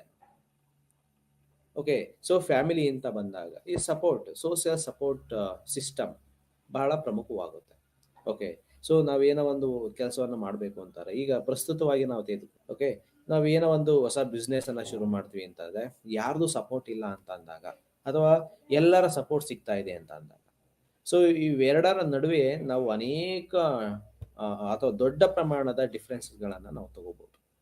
ಓಕೆ, ಸೊ ಯಾವ ಯಾವ ವ್ಯಕ್ತಿ ಎಲ್ಲರೊಂದಿಗೆ ಒಂದು ಧನಾತ್ಮಕ ಸಂಬಂಧಗಳನ್ನ ಹೊಂದಿ ಧನಾತ್ಮಕವಾದಂತಹ ಪ್ರತಿಕ್ರಿಯೆಗಳನ್ನ ಪಡೆದು ಅಥವಾ ಅಭಿಪ್ರಾಯಗಳನ್ನ ಪಡೆದು ಮುನ್ನುಗ್ತಾ ಇರ್ತಾರೆ, ಸೊ ಅವರ ಒಂದು ಬಿಸ್ನೆಸ್, ಸೊ ಅಥವಾ ಅವರಲ್ಲಿ ಕಂಡು ಬರ್ತಕ್ಕಂತಹ ಅನೇಕ ಬದಲಾವಣೆಗಳಿಗೂ ಯಾರ ಸಂಪರ್ಕಕ್ಕೂ ಬರದೆ ಅಥವಾ ಯಾರ ಒಂದು ಬೆಂಬಲವನ್ನ ಪಡೆದೆ ಅಥವಾ ಬೆಂಬಲವು ಸಿಗದೆ ಏನು ಪ್ರಾರಂಭ ಮಾಡುವಂತಹ ಒಂದು ಅಭಿಪ್ರಾಯಗಳು, ಅನಿಸಿಕೆಗಳು ಏನಿರುತ್ತೆ, ಅವೆರಡರ ನಡುವೆ ಒಂದು ಬಹುದೊಡ್ಡ ಕಂದಕಗಳನ್ನು ನಾವು ನೋಡ್ತಾ ಹೋಗ್ಬೋದು. ಓಕೆ, ಫ್ಯಾಮಿಲಿ ಪ್ಲಾನಿಂಗ್, ಸೊ ಅನೇಕ ರೀತಿಯಾದ ಸಾಮಾಜಿಕ ಪದ್ಧತಿಗಳು ಅಂತ ಇದ್ದು, ಸಾಮಾಜಿಕ ಮೌಢ್ಯಗಳು ಇದ್ದು ಬೈ ದ ಮೂವ್ಮೆಂಟ್ ಆಫ್ 1950 ಆ ಡ್ಯೂರೇಷನ್ಸ್ ಅಲ್ಲಿ ಕೃಷಿಗೆ ಸಂಬಂಧಿಸಿದಂತ ಅನೇಕ ಇನ್ವೆನ್ಷನ್ಸ್ಗಳು ಬೇಕಾಗಿತ್ತು. ಓಕೆ, ಗ್ರೀನ್ ರೆವಲ್ಯೂಷನ್ ಅಂತಕ್ಕಂಥದ್ದು ಆಗುತ್ತೆ. ಯಾಕಾಗುತ್ತೆ? ಆಹಾರದ ಕೊರತೆ ಬಂದು ಅಂತ ಸಂದರ್ಭದಲ್ಲಿ ಈ ಗ್ರೀನ್ ರೆವಲ್ಯೂಷನ್ ಆಗುತ್ತೆ. ಸೊ ಆಹಾರಕ್ಕೂ ಸೈಕಾಲಜಿಗೂ ಸಂಬಂಧಗಳೇನು ಅಂತ ಬಂದಾಗ, ಸೊ ಅಬ್ವಿಯಸ್ಲಿ, ಸೊ ನಾವು ಒಬ್ಬ ವ್ಯಕ್ತಿ ಆರೋಗ್ಯವಂತ ವ್ಯಕ್ತಿ ಆಗ್ಬೇಕು, ಒಬ್ಬ ವ್ಯಕ್ತಿ ಅನ್ನೋದೇ ಆದ್ರೆ, ಸೊ ಗುಣಮಟ್ಟದ ಆಹಾರ ಪ್ರಮುಖ ಪಾತ್ರವನ್ನ ವಹಿಸುತ್ತೆ. ಓಕೆ, ಸೊ ನಮ್ಮ ಬಯೋಲಾಜಿಕಲ್ ಏನಿರುತ್ತೆ, ನಂತರದಲ್ಲೇ ಅದರ ಆಧಾರದ ಮೇಲೆ ನಮ್ಮ ಸೈಕಾಲಜಿಕಲ್ ನೀಡ್ಸ್ಗಳು ಅಥವಾ ಬೇಕಾಗಿರ್ತಕ್ಕಂಥ ಆಪ್ಷನ್ಸ್ಗಳು ಅದರಿಂದ ಸಿಗ್ತಾ ಹೋಗುತ್ತೆ. ಓಕೆ, ಸೊ ಅದೇ ರೀತಿ ಫ್ಯಾಮಿಲಿ ಪ್ಲಾನಿಂಗ್, ಸೊ ವಿವಿಧ ರೀತಿಯಲ್ಲಿ ಏನ್ ನಡೀತಾ ಹೋಗ್ತು ನಮ್ಮ ಇಂಡಿಯಾದಲ್ಲಿ ಅಥವಾ ವೆಸ್ಟರ್ನ್ ಕಂಟ್ರೀಸ್ಗಳಲ್ಲಿ, ಅದಕ್ಕೆ ಇರುವಂತಹ ಒಂದು ಬದಲಾವಣೆಗಳೇನು, ಇರ್ತಕ್ಕಂಥ ಲಿಮಿಟೇಷನ್ಸ್ಗಳೇನು. ಓಕೆ, ಸೊ ಈಗ ಒಂದು ಗೌರ್ಮೆಂಟ್ ಒಂದು ಪ್ಲಾನ್ ಅನ್ನ ತರಬೇಕು, ಇಂಟ್ರೊಡ್ಯೂಸ್ ಮಾಡಬೇಕು ಅಂತ ಅಂದ್ರೆ ಅನೇಕ ಡಿಸ್ಕಷನ್ ಅನ್ನ ಮಾಡುತ್ತೆ, ಅನೇಕ ರೀತಿಯಾದಂತಹ ಆಯಾಮಗಳೊಂದಿಗೆ ಅಧ್ಯಯನಗಳನ್ನ ಮಾಡುತ್ತೆ. ಅದರ ಸಾಧಕ ಮತ್ತು ಬಾಧಕಗಳೇನು ಅನ್ನೋದ್ರ ಬಗ್ಗೆ ಅಧ್ಯಯನಗಳನ್ನ ಮಾಡುತ್ತೆ. ಸೊ ಇನ್ ಕೇಸ್ ಏನಾದ್ರು ಇಂಪ್ಲಿಮೆಂಟ್ ಮಾಡ್ತು ಅನ್ನೋದಾದ್ರೆ ನಾವು ಸೊಸೈಟಿಯನ್ನ ಹೇಗೆ ಅದನ್ನ ಅವ್ರು ಬಂದಿರ್ತಕ್ಕಂಥ ಅವ್ರು ಮಾಡುವಂತ ಕಾಮೆಂಟ್ಗಳನ್ನ ಸ್ವೀಕಾರ ಮಾಡಬೇಕು, ಅದನ್ನ ಹೇಗೆ ಅವರಿಗೆ ತಿಳಿ ಹೇಳಬೇಕು, ಯಾವ ಆಧಾರದ ಮೇಲೆ ಈ ಒಂದು ಹೊಸ ಒಂದು ಪ್ಲಾನ್ ಅನ್ನ ಯೋಜನೆಯನ್ನ ಹಾಕೊಳ್ತಾ ಇದೀವಿ, ಫ್ಯಾಮಿಲಿಗೆ ರಿಲೇಟೆಡ್ ಓಕೆ, ಅಥವಾ ಫ್ಯಾಮಿಲಿ ಪ್ಲಾನಿಂಗಿಗೆ ರಿಲೇಟೆಡ್. ಓಕೆ, ಸೊ ಇದೆಲ್ಲರ ಬಗ್ಗೆ ಮಾಹಿತಿಗಳನ್ನ ಕೊಡಬೇಕಾಗುತ್ತೆ. ಸೊ ಇದರ ಹಿನ್ನೆಲೆಯಲ್ಲಿ ಈ ಸಾಮಾಜಿಕ ಮನೋವಿಜ್ಞಾನದ ಪಾತ್ರ, ಅದರ ವ್ಯಾಪ್ತಿ ಏನು ಅನ್ನೋದನ್ನ ಅನೇಕ ಅಧ್ಯಯನಗಳಿಂದ ಸಾಬೀತು ಮಾಡ್ತಾ ಹೋಗಿದ್ದಾರೆ. ಹಾಗೆ 1981ರಲ್ಲಿ ಸಿನ್ಹಾರ್ ಅವರು ಸೊ ಈ ಗ್ರೂಪ್ ಡೈನಾಮಿಕ್ ಬಗ್ಗೆ ಅನೇಕ ಅಧ್ಯಯನಗಳನ್ನ ಮಾಡ್ಕೊಳ್ತಾ ಹೋಗ್ತಾರೆ. So group dynamic, okay, group ಒಬ್ಬ ವ್ಯಕ್ತಿ ಮತ್ತೆ ಒಂದು ಸಮೂಹ ಅಂತ ಬಂದಾಗ, ಅಥವಾ ಒಂದು ಲೀಡರ್ ಅಂತ ಬಂದಾಗ, ಅಥವಾ ಒಂದು ವ್ಯಕ್ತಿ ಒಂದು ಸಮೂಹದೊಂದಿಗೆ ಕೆಲಸವನ್ನ ಮಾಡ್ತಾ ಇದ್ದಾರೆ, ಅಥವಾ ಒಂದು ಕಂಪನಿನಲ್ಲಿ ಅಥವಾ ಒಂದು ಕಾರ್ಖಾನೆಯಲ್ಲಿ ಕೆಲಸವನ್ನ ಮಾಡ್ತಾ ಇದ್ದಾನೆ ಅಂತ ಅಂದಾಗ ಆ ವ್ಯಕ್ತಿಯ ಗ್ರೂಪ್ ಡೈನಾಮಿಕ್ಸ್, ಅಥವಾ ವ್ಯಕ್ತಿನ ತನ್ನನ್ನು ತಾನು ಇನ್ವಾಲ್ವ್ ಮಾಡ್ಕೊಳ್ಳುವಂತಹ ರೀತಿ, ಆ ಗ್ರೂಪಿಗೆ ತನ್ನನ್ನು ತಾನು ಒಡ್ಕೊಳ್ಳುವಂತಹ ರೀತಿ, ಆ ಗುಂಪಿನ ರೀತಿ ನಿಯಮಗಳಿಗೆ ಇವರು ಹೊಂದಾಣಿಕೆ ಮಾಡಿಕೊಳ್ಳುವಂತಹ ರೀತಿ ಏನು ಅನ್ನೋದನ್ನ ಈ ಗ್ರೂಪ್ ಡೈನಾಮಿಕ್ಸ್ ಬಗ್ಗೆ ಅನೇಕ ಅಧ್ಯಯನಗಳನ್ನ ಪ್ರಸ್ತುತಪಡಿಸ್ತಾ ಹೋಗ್ತಾರೆ. ಅದೇ ರೀತಿ ಎಲೇಟಿವ್ ಡಿಪ್ರೆಷನ್ಸ್, ಸೊ ಈಗಾಗಲೇ 1982, ಸೊ ಈ ಒಂದು ಸಂದರ್ಭಗಳಲ್ಲೇ ಅನೇಕ ಸೈಕಾಲಜಿಕಲ್ ಎಲಿಮೆಂಟ್ಗಳು, ಓಕೆ, ಅಥವಾ ಸೈಕಾಲಜಿಕಲ್ ವರ್ಡ್ಸ್ ಹೇಗೆ ಈ ವೆಸ್ಟರ್ನ್ ಇಂದ ನಾವು ಆಲ್ಮೋಸ್ಟ್ ಆಲ್ ಈ ವೆಸ್ಟರ್ನ್ ಕೆಲವೊಂದು ನಿಯಮಗಳನ್ನ, ಕೆಲವೊಂದು ಗುಣಲಕ್ಷಣಗಳನ್ನ, ಕೆಲವೊಂದು ಸ್ಟೈಲ್ಸ್ಗಳನ್ನ ನಾವು ಬಾರೋ ಮಾಡ್ಕೊಳ್ಳುವಂಥದ್ದು ಜಾಸ್ತಿ. ಓಕೆ, ಸೊ ಕಲ್ಚರ್ಸ್ಗಳನ್ನ, ಸೊ ನಮ್ಮಲ್ಲಿ ಇರ್ತಕ್ಕಂಥ ಕಲ್ಚರ್ಸ್ನೇ, ಫುಡ್ ಹ್ಯಾಬಿಟ್ಸ್ಗಳನ್ನೇ ನಾವು ಅನೇಕ ಪ್ರಮಾಣದಲ್ಲಿ ಬದಲಾವಣೆಗಳನ್ನ ಮಾಡ್ಕೊಳ್ತಾನೆ ಇದೀವಿ. ಪ್ರತಿನಿತ್ಯವೂ ಸಹ ಅನೇಕ ಬದಲಾವಣೆಗಳಿಗೆ ನಮ್ಮನ್ನ ನಾವು ಒಡ್ಡಿಸ್ಕೊಳ್ತಾನೆ ಇರ್ತೀವಿ. ಅದೇ ರೀತಿ ಈ ಡಿಪ್ರೆಷನ್ಸ್ ಸೊ ಖಿನ್ನತೆಗೆ ಒಳಗಾಗುವಂಥದ್ದು, so being isolated, so being separated from the family ಅಥವಾ ಎನ್ವಿರಾನ್ಮೆಂಟು, ಸೊ ಯಾವಾಗಲೂ ಬೀಯಿಂಗ್ ಅಲೋನ್. ಸೊ ಏನು ಇದ್ರದ್ದು ಇಂಪ್ಯಾಕ್ಟ್ ಏನು, ಸೊ ಇದರಿಂದ ನೆಕ್ಸ್ಟ್ ಏನಾಗುತ್ತೆ, ಪಾಸಿಟಿವ್ ಸೈಡ್ ಏನು, ನೆಗೆಟಿವ್ ಸೈಡ್ ಏನು. ಸೊ ಇದೇ ರೀತಿಯಾದಂಥ ಕೇಸಸ್ಗಳು ಜಾಸ್ತಿ ಆಯಿತು ಅಂತಂದರೆ ಸಾಮಾಜಿಕ ಆರೋಗ್ಯ ಎಲ್ಲಿಗೆ ಹೋಗುತ್ತೆ, ಸೊಸೈಟಿ ಆರೋಗ್ಯ ಏನಾಗುತ್ತೆ. ಅದಕ್ಕೆ ನಾವೇನು ಪ್ರಿವೆನ್ಷನ್ಸ್ ಆಕ್ಟಿವಿಟೀಸ್ಗಳನ್ನು ಕಂಡುಕೊಳ್ಬೇಕು. ಈ ಸಮಾಜ ಅಂತ ಅಂದಾಗ ಸೊ ನಾವೆಲ್ಲ ಸಾಮಾನ್ಯವಾಗಿ ಏನೋ ಒಂದು ಧಾರ್ಮಿಕ ಕಾರ್ಯಕ್ರಮಗಳು, ಸಾಮಾಜಿಕ ಕಾರ್ಯಕ್ರಮಗಳು, ಓಕೆ, ಇನ್ನೊಬ್ಬರಿಗೆ ಮೋಟಿವೇಶನಲ್ ಮಾಡುವಂಥ ಕೆಲವೊಂದು ಈಗ ನಗೆ ಕಾರ್ಯಕ್ರಮಗಳು ಇರ್ಬೋದು, ಅಥವಾ ಮೋಟಿವೇಶನಲ್ ಪ್ರೋಗ್ರಾಮ್ ಆಗಿರುವಂಥ ಕೆಲವರಿಗೆ ಗಾರ್ಲ್ಯಾಂಡ್ ಅಥವಾ ಉತ್ತೇಜನ ಮಾಡುವಂಥದ್ದು. ಓಕೆ, ಒಳ್ಳೆ ಕೆಲಸ ಮಾಡಿದ್ದಾರೆ ಅಂತಂದರೆ ಅವರನ್ನು ಸಾಮಾಜಿಕವಾಗಿ ಗುರುತಿಸಿ ಅವ್ರಿಗೆ ಏನಾದ್ರು ಒಂಚೂರು ಕಾಂಟ್ರಿಬ್ಯೂಷನ್ ಮಾಡುವಂಥದ್ದು. ಸೊ ಈ ರೀತಿಯಾಗಿ ಎಲ್ಲ ಆಕ್ಟಿವಿಟೀಸ್ಗಳು ಹೇಗೆ ನಡೆಯುತ್ತೆ ಅಂತಂದರೆ ವ್ಯಕ್ತಿಯ ವರ್ತನೆಗಳನ್ನು ಸಾಮಾಜಿಕ ಹಿನ್ನೆಲೆಯಲ್ಲಿ ಹೇಗೆ ತನ್ನನ್ನು ತಾನು ವ್ಯಕ್ತ ಮಾಡ್ಕೊಳ್ತಾ ಹೋಗ್ತಾನೆ, ಅಭಿವ್ಯಕ್ತಗೊಳಿಸ್ಕೊಳ್ತಾ ಹೋಗ್ತಾನೆ, ಅದು ವ್ಯಕ್ತಿಯ ವರ್ತನೆಗಳನ್ನು ಹೇಗೆ ಶೇಪ್ ಮಾಡುತ್ತೆ. ಸೊ ಎಲ್ಲರೂ ನಾವು ನೋಡ್ಬೋದು, ನಮ್ಮ ಭಾಷಣ ಒಂದು ರೀತಿಯಾಗಿರುತ್ತೆ, ಅವ್ರದ್ದು ಆ ಆಕ್ಟಿವಿಟೀಸ್, ರೆಗ್ಯುಲರ್ ಆಕ್ಟಿವಿಟೀಸ್ ಒಂದು ರೀತಿಯಾಗಿರುತ್ತೆ. ಅದಕ್ಕೆ ಒಂದಕ್ಕೊಂದಕ್ಕೂ ತಾಳೆ ಆಗೋದಿಲ್ಲ ಅಂತ ನಾವು ಸಾಮಾನ್ಯವಾಗಿ ಮಾತಾಡ್ಕೊಳ್ತಾ ಹೋಗ್ತೀವಿ. ಕಾರಣ ಏನು, ಅದರಲ್ಲಿ ಇರ್ತಕ್ಕಂಥ ಒಂದು ಅಭಿಪ್ರಾಯಗಳೇನು, ಮನೋಭಾವಗಳು ಏನು. ಓಕೆ, ಸಾಮಾಜಿಕವಾಗಿ ನಮ್ಮ ವರ್ತನೆಗಳು ಹೇಗಿರುತ್ತೆ, ಸಾಮಾಜಿಕವಾಗಿ ನಮ್ಮ ಮಾತುಗಳು ಹೇಗಿರುತ್ತೆ. ಅದೇ ರೀತಿ ನಮ್ಮ ಇಂಡಿವಿಜುವಲ್ ಅಂತ ಬಂದಾಗ, ತುಂಬ ಪ್ರೈವೇಟ್ ಅಂತ ಬಂದಾಗ, ಓಕೆ, ಸೊ ಯಾರೂ ಇಲ್ಲ, ನಮ್ಮ ಅಭಿಪ್ರಾಯಗಳನ್ನು ವ್ಯಕ್ತ ಆಗಬೇಕು ಅಂತ ಬಂದಾಗ ನಮ್ಮಲ್ಲಿ ಇರ್ತಕ್ಕಂಥ ವರ್ಡಿಂಗ್ಸಿಂದ ಹಿಡಿದು, ನಮ್ಮ ಅಭಿಪ್ರಾಯಗಳಿಂದ ಹಿಡಿದು, ನಮ್ಮಲ್ಲಿ ಏನು ಥಾಟ್ ಪ್ರೊಸೆಸ್ ಏನಿರುತ್ತೆ, ನಮ್ಮಲ್ಲಿ ಬರೋ ಅಂಥ ಥಾಟ್ ಪ್ರೊಸೆಸ್ಸಿಂದ ಹಿಡಿದು ನಾವು ಒಂದಕ್ಕೂ ಏನಾದರೂ ತಾಳೆಯನ್ನು ಮಾಡೋದೇ ಆದರೆ we can see A significant difference between the persons as well as the group ವ್ಯಕ್ತಿತ್ವ. ಓಕೆ, ಆ ಪ್ರಕ್ರಿಯೆನಲ್ಲಿ ಅನೇಕ ರೀತಿಯಾದಂತಹ ನಾವು ಬದಲಾವಣೆಗಳು ಇರೋದನ್ನು ನಾವು ಕಂಡುಕೊಳ್ತಾ ಹೋಗ್ಬೋದು.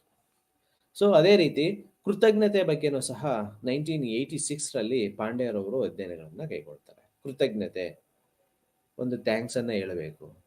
ಸೊ ಹೇಗೆ ಹೇಳಬೇಕು, ಒಬ್ಬರ ಕಡೆಯಿಂದ ನಾವು ಏನಾರ ಹೆಲ್ಪನ್ನು ಮಾಡ್ಕೊಂಡಿದ್ದೀವಿ, ಹೆಲ್ಪನ್ನು ಪಡ್ಕೊಂಡಿದ್ದೀವಿ ಅಂತಂದರೆ ಹೇಗೆ ಕೃತಜ್ಞತಾ ಭಾವಗಳನ್ನು ನಾವು ಸಲ್ಲಿಸಬೇಕು.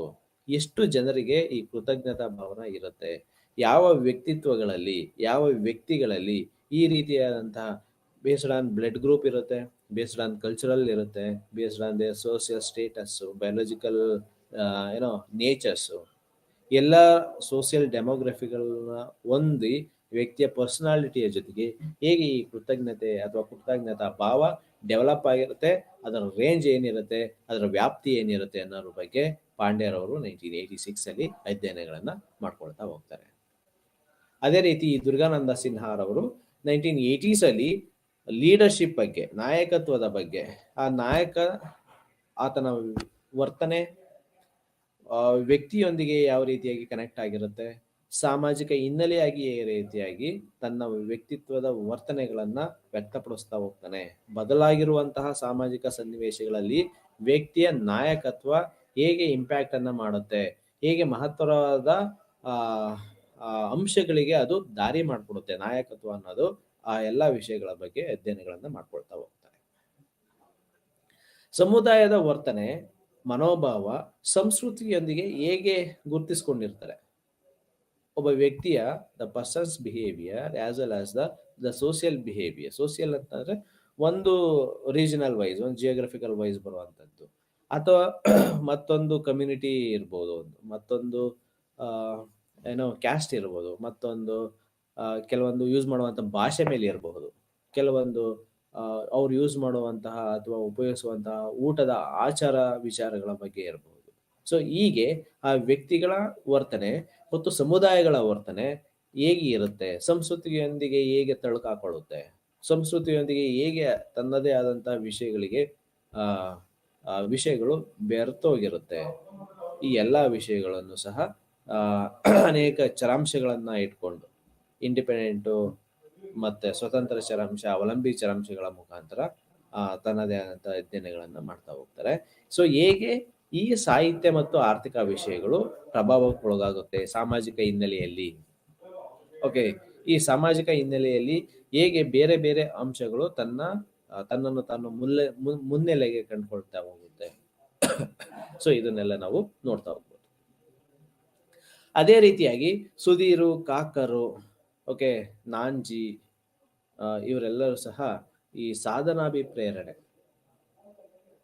ಮತ್ತು ಸಾಧನಾಭಿಪ್ರೇರಣೆ ಯಾರಲ್ಲಿ ಜಾಸ್ತಿ ಇರುತ್ತೆ, ಶಾಲೆ ಮತ್ತು ಕಾಲೇಜಿನ ವಿದ್ಯಾರ್ಥಿಗಳನ್ನ ತೆಗೆದುಕೊಂಡು ಯಾವ ರೀತಿಯಾದಂತಹ ವಾತಾವರಣ ಇದ್ದಾಗ ಸೊ ಈ ಸಾಧನಾ ಏನೋ ಮೋಟಿವೇಶನಲ್ ಅಚೀವ್ಮೆಂಟ್ ಮೋಟಿವೇಶನ್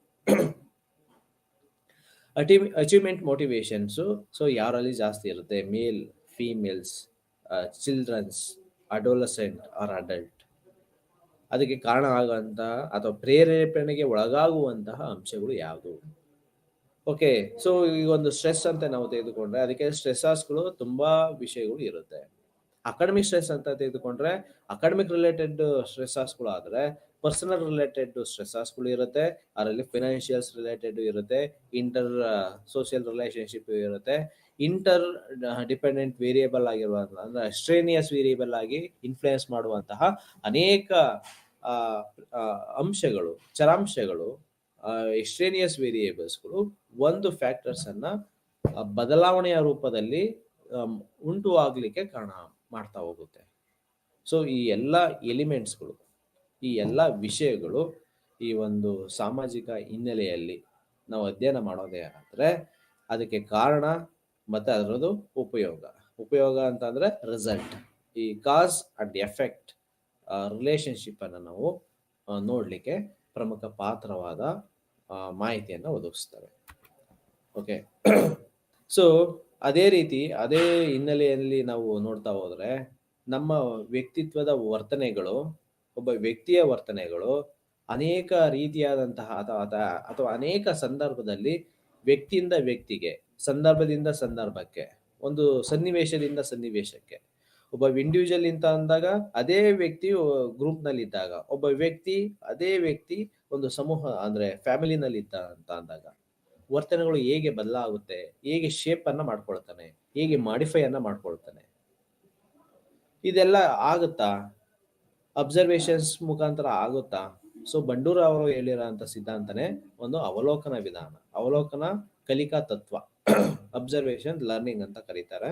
ಒಬ್ಬ ವ್ಯಕ್ತಿ ತನ್ನನ್ನ ತಾನು ಮತ್ತೊಬ್ಬರನ್ನ ಅನುಕರಣೆ ಮಾಡಿ ಅವಲೋಕಿಸಿ ವರ್ತನೆಗಳನ್ನ ಬದಲಾಯಿಸ್ಕೊಳ್ತಾರೆ ಅಥವಾ ಗುಣಾತ್ಮಕ ಅಂಶಗಳನ್ನ ಹೆಚ್ಚು ಅಡಾಪ್ಟ್ ಮಾಡ್ಕೊಳ್ತಾ ಹೋಗ್ತಾರೆ. ಸೊ ಕೆಲವೊಂದು ಎಲಿಮೆಂಟ್ಗಳಂತ ಬಂದಾಗ ಆ ಎಲಿಮೆಂಟ್ನ ಹೇಗೆ ನಿರ್ಧಾರಗಳನ್ನ ಮಾಡ್ಕೊಳ್ತಾ ಹೋಗ್ತಾರೆ, ಯಾವಾಗ ಅದನ್ನ ರಿಸೀವ್ ಮಾಡ್ಕೊಳ್ತಾ ಹೋಗ್ತಾರೆ, ಯಾವಾಗ ಅದಕ್ಕೆ ತನ್ನದೇ ಆದಂತಹ ಅರ್ಥ ವಿವರಣೆಗಳನ್ನ ಕೊಡ್ತಾ ಹೋಗ್ತಾರೆ, ಇದೆಲ್ಲದೂ ಸಹ ವಿಭಿನ್ನ ರೀತಿಯಾಗಿರುತ್ತೆ ವ್ಯಕ್ತಿಯಿಂದ ವ್ಯಕ್ತಿಗೆ. ಪ್ರಸ್ತುತ ವರ್ತನೆಗೆ ಹೇಗೆ ಇಂದಿನ ಅನುಭವಗಳು ಮತ್ತು ಕಲಿಕೆ ಪ್ರೇರಣೆಯನ್ನ ನೀಡುತ್ತೆ. ಸಂಜ್ಞಾನ ಅಂತಕ್ಕಂಥದ್ದು ಈ ಒಂದು ಕಲಿಕೆಯ ಈ ಅವಲೋಕನಕ್ಕೆ ಏನಿದೆ, ಓಕೆ, ಏನು ಅಬ್ಸರ್ವ್ ಅನ್ನ ಮಾಡ್ಕೊಳ್ತಾರೆ, ಓಕೆ, ಕಾಪಿಯನ್ನ ಮಾಡ್ಕೊಳ್ತಾರೆ, ಬರ್ತಕ್ಕಂಥ ವಿಷಯಗಳು ಯಾವುದು, ಸಮಾಜ ಸಂಹಿತ ವರ್ತನೆಗಳು, ವರ್ತನ ಮಾದರಿಗಳು, ಆ ವರ್ತನೆಗೆ ಸಂಬಂಧಿಸಿದಂತಹ ವಿಷಯಗಳು ಹೇಗೆ ವ್ಯಕ್ತಿತ್ವವನ್ನ ಶೇಪ್ಕೊಳ್ಳುತ್ತೆ, ಅದಕ್ಕೆ ಮನ್ನಣೆ ಸಿಗುತ್ತೆ, ಆ ಮನ್ನಣೆಗೆ ಒಬ್ಬ ಇರ್ತಕ್ಕಂಥ ವ್ಯಕ್ತಿನಲ್ಲಿ ಬರುವಂತ ಅನೇಕ ವಸ್ತು ವಿಷಯಗಳು ಕಾರಣಗಳು ಹೇಗಾಗುತ್ತೆ ಅನ್ನೋದ್ರ ಬಗ್ಗೆ ನಾವು ಬಂಡೂರವರ ಸಿದ್ಧಾಂತದ ಮುಖಾಂತರ ಎಕ್ಸ್ಪ್ಲನೇಷನ್ ಅನ್ನು ಕೊಡುತ್ತೆ. ಒಂದು ಸಾಮಾಜಿಕ ಹಿನ್ನೆಲೆ ಬರುತ್ತೆ ಈ ಬಂಡೂರವರ ಸಿದ್ಧಾಂತಕ್ಕೆ. ಆ ಬಂಡೂರವರ ಸಿದ್ಧಾಂತಕ್ಕೆ ಬರುವಂತ ಸಾಮಾಜಿಕ ಹಿನ್ನೆಲೆ ಆಧಾರದ ಮೇಲೆ ಹೇಗೆ ವ್ಯಕ್ತಿಯ ವ್ಯಕ್ತಿತ್ವಗಳು ಕಾರಣ ಆಗುತ್ತೆ ಅನ್ನೋದನ್ನ ನಾವು ಸುಲಭಕ್ಕೆ ಎಕ್ಸ್ಪ್ಲೈನ್ ಅನ್ನ ಮಾಡಬಹುದು. ಸೊ ಹೀಗೆ ಒಂದು ಘಟನೆ, ಒಂದು ಎಕ್ಸಾಂಪಲ್, ಸೊ ಬುಕ್ಕಲ್ಲೇ ಬಂದಿರ್ತಕ್ಕಂಥ ಒಂದು ಎಕ್ಸಾಂಪಲ್.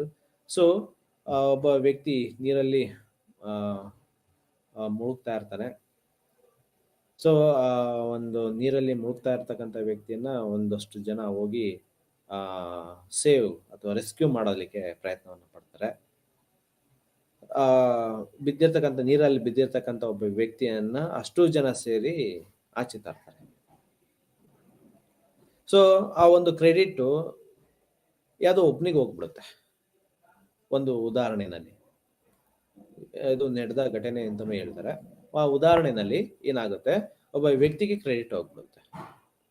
ಆತನಿಗೆ ನಮ್ಮ ಭಾರತದಲ್ಲಿ ಕೊಡುವಂತಹ ಈಗ ಅತ್ಯುನ್ನತ ಶೌರ್ಯ ಪ್ರಶಸ್ತಿ, ಓಕೆ, ಚಿಕ್ಕ ಮಕ್ಕಳು ಏನಾರ ಇದಾಯ್ತು ಅಂತಂದ್ರೆ ಬಾಲ ಶೌರ್ಯ ಪ್ರಶಸ್ತಿ, ಈ ರೀತಿಯಾದಂತಹ ಅವ್ರ ಬೆನ್ನು ತಟ್ಟುವಂತ ಕೆಲಸವನ್ನ ಈ ಸರ್ಕಾರಗಳು, ಆರ್ಗನೈಸೇಷನ್ಸ್ಗಳು, ಕೆಲವೊಂದು ಬಾರಿ ಸಮುದಾಯಗಳು ಈ ರೀತಿಯಾಗಿ ಮಾಡ್ತಾ ಹೋಗ್ತಾರೆ.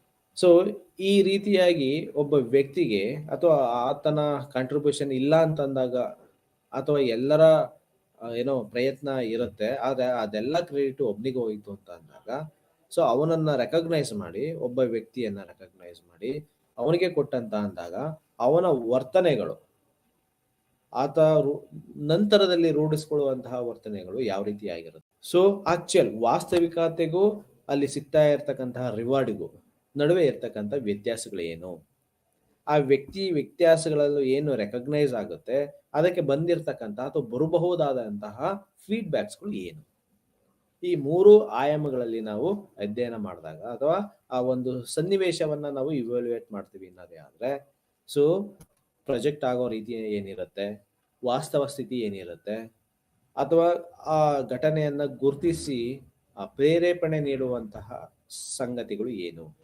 ಅದನ್ನ ಅನೇಕ ಎಕ್ಸಾಂಪಲ್ಸ್ಗಳ ಮುಖಾಂತರ ಹೇಳ್ತಾ ಹೋಗ್ತಾರೆ. ಸೊ ಬಹಳ ನಾವು ಅಚ್ಚುಕಟ್ಟಾದ ರೀತಿಯಲ್ಲಿ ಈ ಒಂದು ಆ ಘಟನೆ ಹೇಗೆ ಪೋರ್ಟ್ರೇ ಪಡ್ಕೊಳ್ಳುತ್ತೆ. ಓಕೆ, ಒಂದು ಸಾಮಾನ್ಯವಾದಂತಹ ಒಂದು ಪತ್ರಿಕಾ ವರದಿ ಹೇಗೆ ಒಬ್ಬ ವ್ಯಕ್ತಿಯ ವ್ಯಕ್ತಿತ್ವದ ವರ್ತನೆಗಳನ್ನ ಬಹಳ ಡ್ರಾಸ್ಟಿಕ್ ಆಗಿ ಚೇಂಜ್ ಮಾಡ್ಬಿಡುತ್ತೆ. ಯಾವಾಗ ಒಬ್ಬ ವ್ಯಕ್ತಿಯ ವರ್ತನೆಯನ್ನ, ನಿರ್ದಿಷ್ಟ ವರ್ತನೆಗಳನ್ನ ಗುರುತಿಸಿ ಅದಕ್ಕೆ ಪ್ರೋತ್ಸಾಹ ನೀಡಿ, ಅದಕ್ಕೆ ಮನ್ನಣೆಗಳನ್ನ ನೀಡಿ ಒಂದು ಪ್ರಾಜೆಕ್ಟ್ ಅನ್ನ ಮಾಡ್ಕೊಳ್ತಾರೆ. ಸೊ ಪ್ರಾಜೆಕ್ಟ್ ಆದ ನಂತರದಲ್ಲಿ ಆ ವ್ಯಕ್ತಿನಲ್ಲಿ ಕಂಡು ಬರ್ತಕ್ಕಂಥ ಬದಲಾವಣೆಗಳೇನು, ಆ ಸಿಗ್ನಿಫಿಕೆಂಟ್ ಮೌಲ್ಯಗಳೇನು, ಗುಣಲಕ್ಷಣಗಳೇನು, ಇದನ್ನ ಎಲ್ಲದನ್ನು ಸಹ ನಾವು ಸಾಮಾಜಿಕ ವರ್ತನೆಯ ಹಿನ್ನೆಲೆಯ ಮೇಲೆ ಅಧ್ಯಯನ ಮಾಡ್ಬೇಕಾಗುತ್ತೆ. ಓಕೆ, ಸೊ ಕೆಲವೊಂದು ಕಲಿಕೆಗೆ ಪ್ರೇರಣೆಗಳನ್ನ ನೀಡ್ತವೆ. ಕೆಲವೊಂದು ವಿಷಯಗಳು ನಮ್ಮ ಇಂದಿನ ಅನುಭವದ ಆಧಾರದ ಮೇಲೆ ನಾವು ವರ್ತನೆಯನ್ನ ಮತ್ತೊಬ್ಬರಿಂದ ಅನುಕರಣೆಗಳನ್ನ ಮಾಡ್ತಾ ಹೋಗ್ತೀವಿ. ಈ ಬಂಡೂರ ಅವರು ಕೊಟ್ಟಿರ್ತಕ್ಕಂಥ ಒಂದು ಸಿದ್ಧಾಂತ, ಅದನ್ನ ಅಬ್ಸರ್ವೇಷನ್ ಲರ್ನಿಂಗ್ ಅಂತ ಏನ್ ಕರಿತೇವೆ ನಾವು, ಅನೇಕ ಸಂದರ್ಭಗಳಲ್ಲಿ ಈ ಒಂದು ರೀತಿಯಾದಂತಹ ಅವಲೋಕನದ ಮುಖಾಂತರ, ಅಬ್ಸರ್ವ್ ಮಾಡೋದ್ರ ಮುಖಾಂತರ ನಮ್ಮ ವರ್ತನೆಗಳನ್ನ ಬದಲಾಯಿಸ್ಕೊಳ್ಳುವಂಥದ್ದು, ಅಥವಾ ಇರ್ತಕ್ಕಂತಹ ವರ್ತನೆಗೆ ಅದಕ್ಕೆ ಆಡ್ ಆನ್ ಮಾಡ್ಕೊಳ್ಳುವಂತಹ ಪ್ರಕ್ರಿಯೆಗಳಿಗೆ ನಮ್ಮನ್ನು ನಾವು ಒಳಗು ಮಾಡ್ಕೊಳ್ತೀವಿ. ಹೇಗ್ ಮಾಡ್ಕೊಳ್ತೀವಿ? ನಮ್ಮ ವರ್ತನೆ ಯಾವ್ದಾದ್ರು ಒಂದು ಸಂದರ್ಭಕ್ಕೆ ನಮ್ಮನ್ನು ನಾವು ತೊಡಗಿಸಿಕೊಂಡಾಗ ಸಂದರ್ಭದಲ್ಲಿ ಕಂಡು ಬರ್ತಕ್ಕಂಥ ಉತ್ತಮವಾದಂತಹ ವರ್ತನೆ, ಅಥವಾ ಸಮಾಜ ಒಪ್ಪುವಂತಹ, ಅಥವಾ ಅಲ್ಲಿ ಪ್ರೈಸ್ ಮಾಡುವಂತಹ, ಅಥವಾ ಆ ಒಂದು ಸಂದರ್ಭದಲ್ಲಿ ಆ ವ್ಯಕ್ತಿತ್ವವನ್ನ ನಾವು ಗುರುತಿಸಿ ರೆಕಗ್ನೈಸ್ ಮಾಡಿ ಅವರಿಗೆ ಪ್ರೇರೇಪಣೆ ನೀಡುವಂತಹ ಅಂಶಗಳು ಏನಿತ್ತು, ಅವು ಎಲ್ಲದನ್ನು ಸಹ ನಾವು ಥಿಂಕ್ ಮಾಡ್ತಾ ಇರ್ತೀವಿ. ಸೊ ಈಗ ನಮ್ಮ ಸಿಟಿನಲ್ಲಿ ಏನು ದುಡ್ಡನ್ನ ಎಸೆದ್ರು ಒಂದು ಪ್ರಕರಣ ಆಯಿತು. ಸೊ ಇನ್ನೊಬ್ಬರಿಂದ ಪ್ರೇರೇಪಣೆಯನ್ನ ಪಡೆದುಕೊಂಡಿರ್ತಾರೆ. ಕಡಿಮೆ ಅವಧಿನಲ್ಲಿ ಹೇಗೆ ಜನಪ್ರಿಯತೆಯನ್ನ ಗಳಿಸುವುದು. ಓಕೆ, ಸೊ ಆ ಒಂದು ಪ್ರಕ್ರಿಯೆ ಮಾಡಬೇಕು ಅನ್ನೋದೇ ಆದ್ರೆ ಹೇಗೆ ಸಿಗ್ತಾ ಹೋಗುತ್ತೆ ಜನಪ್ರಿಯತೆ, ಈಸಿಯಾಗಿ ಹೇಗೆ ದುಡ್ಡು ಮಾಡಬಹುದು, ಅಥವಾ ಈಸಿಯಾಗಿ ಹೇಗೆ ಪ್ರಚಾರಕ್ಕೆ ಬರಬಹುದು. ಸೊ ಏನಾದ್ರೂ ಒಂದು ಎಲಿಮೆಂಟ್ ಅನ್ನ ಇಟ್ಕೊಂಡು ಸೊ ನಾವು ಹೇಗೆ ನಮ್ಮ ವ್ಯಕ್ತಿತ್ವವನ್ನು ರೂಪಿಸ್ಕೊಳ್ತಾ ಹೋಗ್ತೀವಿ ಈ ರೀತಿಯಾದಂತಹ ಆಧಾರದ ಮೇಲೆ ಅನ್ನೋದು ಈ ಬಂಡೂರ ಅವರ ಸಿದ್ಧಾಂತದ ಆಧಾರದ ಮೇಲೆ ನಿಂತ್ಕೊಳ್ಳುತ್ತೆ ಅಂತ ಹೇಳ್ತಾರೆ. ಅಂದ್ರೆ ಒಂದು ಘಟನೆಗಳನ್ನ ಆಧಾರವಾಗಿ ಇಟ್ಟುಕೊಂಡು, ಒಂದು ಸಂದರ್ಭಗಳನ್ನ ಆಧಾರವಾಗಿ ಇಟ್ಟುಕೊಂಡು, ಒಬ್ಬ ವ್ಯಕ್ತಿಯ ವರ್ತನೆಗಳನ್ನ ಆಧಾರವಾಗಿ ಇಟ್ಟುಕೊಂಡು ನಮ್ಮ ವರ್ತನೆಯಲ್ಲಿ ಸೊ ನಮ್ಮಲ್ಲಿ ಇರ್ತಕ್ಕಂತಹ ಅನೇಕ ಗುಣಲಕ್ಷಣಗಳನ್ನ ಮಾಡಿಫೈ ಮಾಡ್ಕೊಳ್ಳುವಂಥದ್ದು ಅಥವಾ ಬದಲಾವಣೆ ಮಾಡ್ಕೊಳ್ಳುವಂಥದ್ದು ಆ ಪ್ರಕ್ರಿಯೆ ನಡೆದು ನಮ್ಮ ದಿನನಿತ್ಯದ ಚಟುವಟಿಕೆಯಲ್ಲಿ ಅಂತಹದ್ದೇ ವರ್ತನೆಗಳು ವ್ಯಕ್ತವಾಗ್ತಾ ಹೋಗುತ್ತೆ.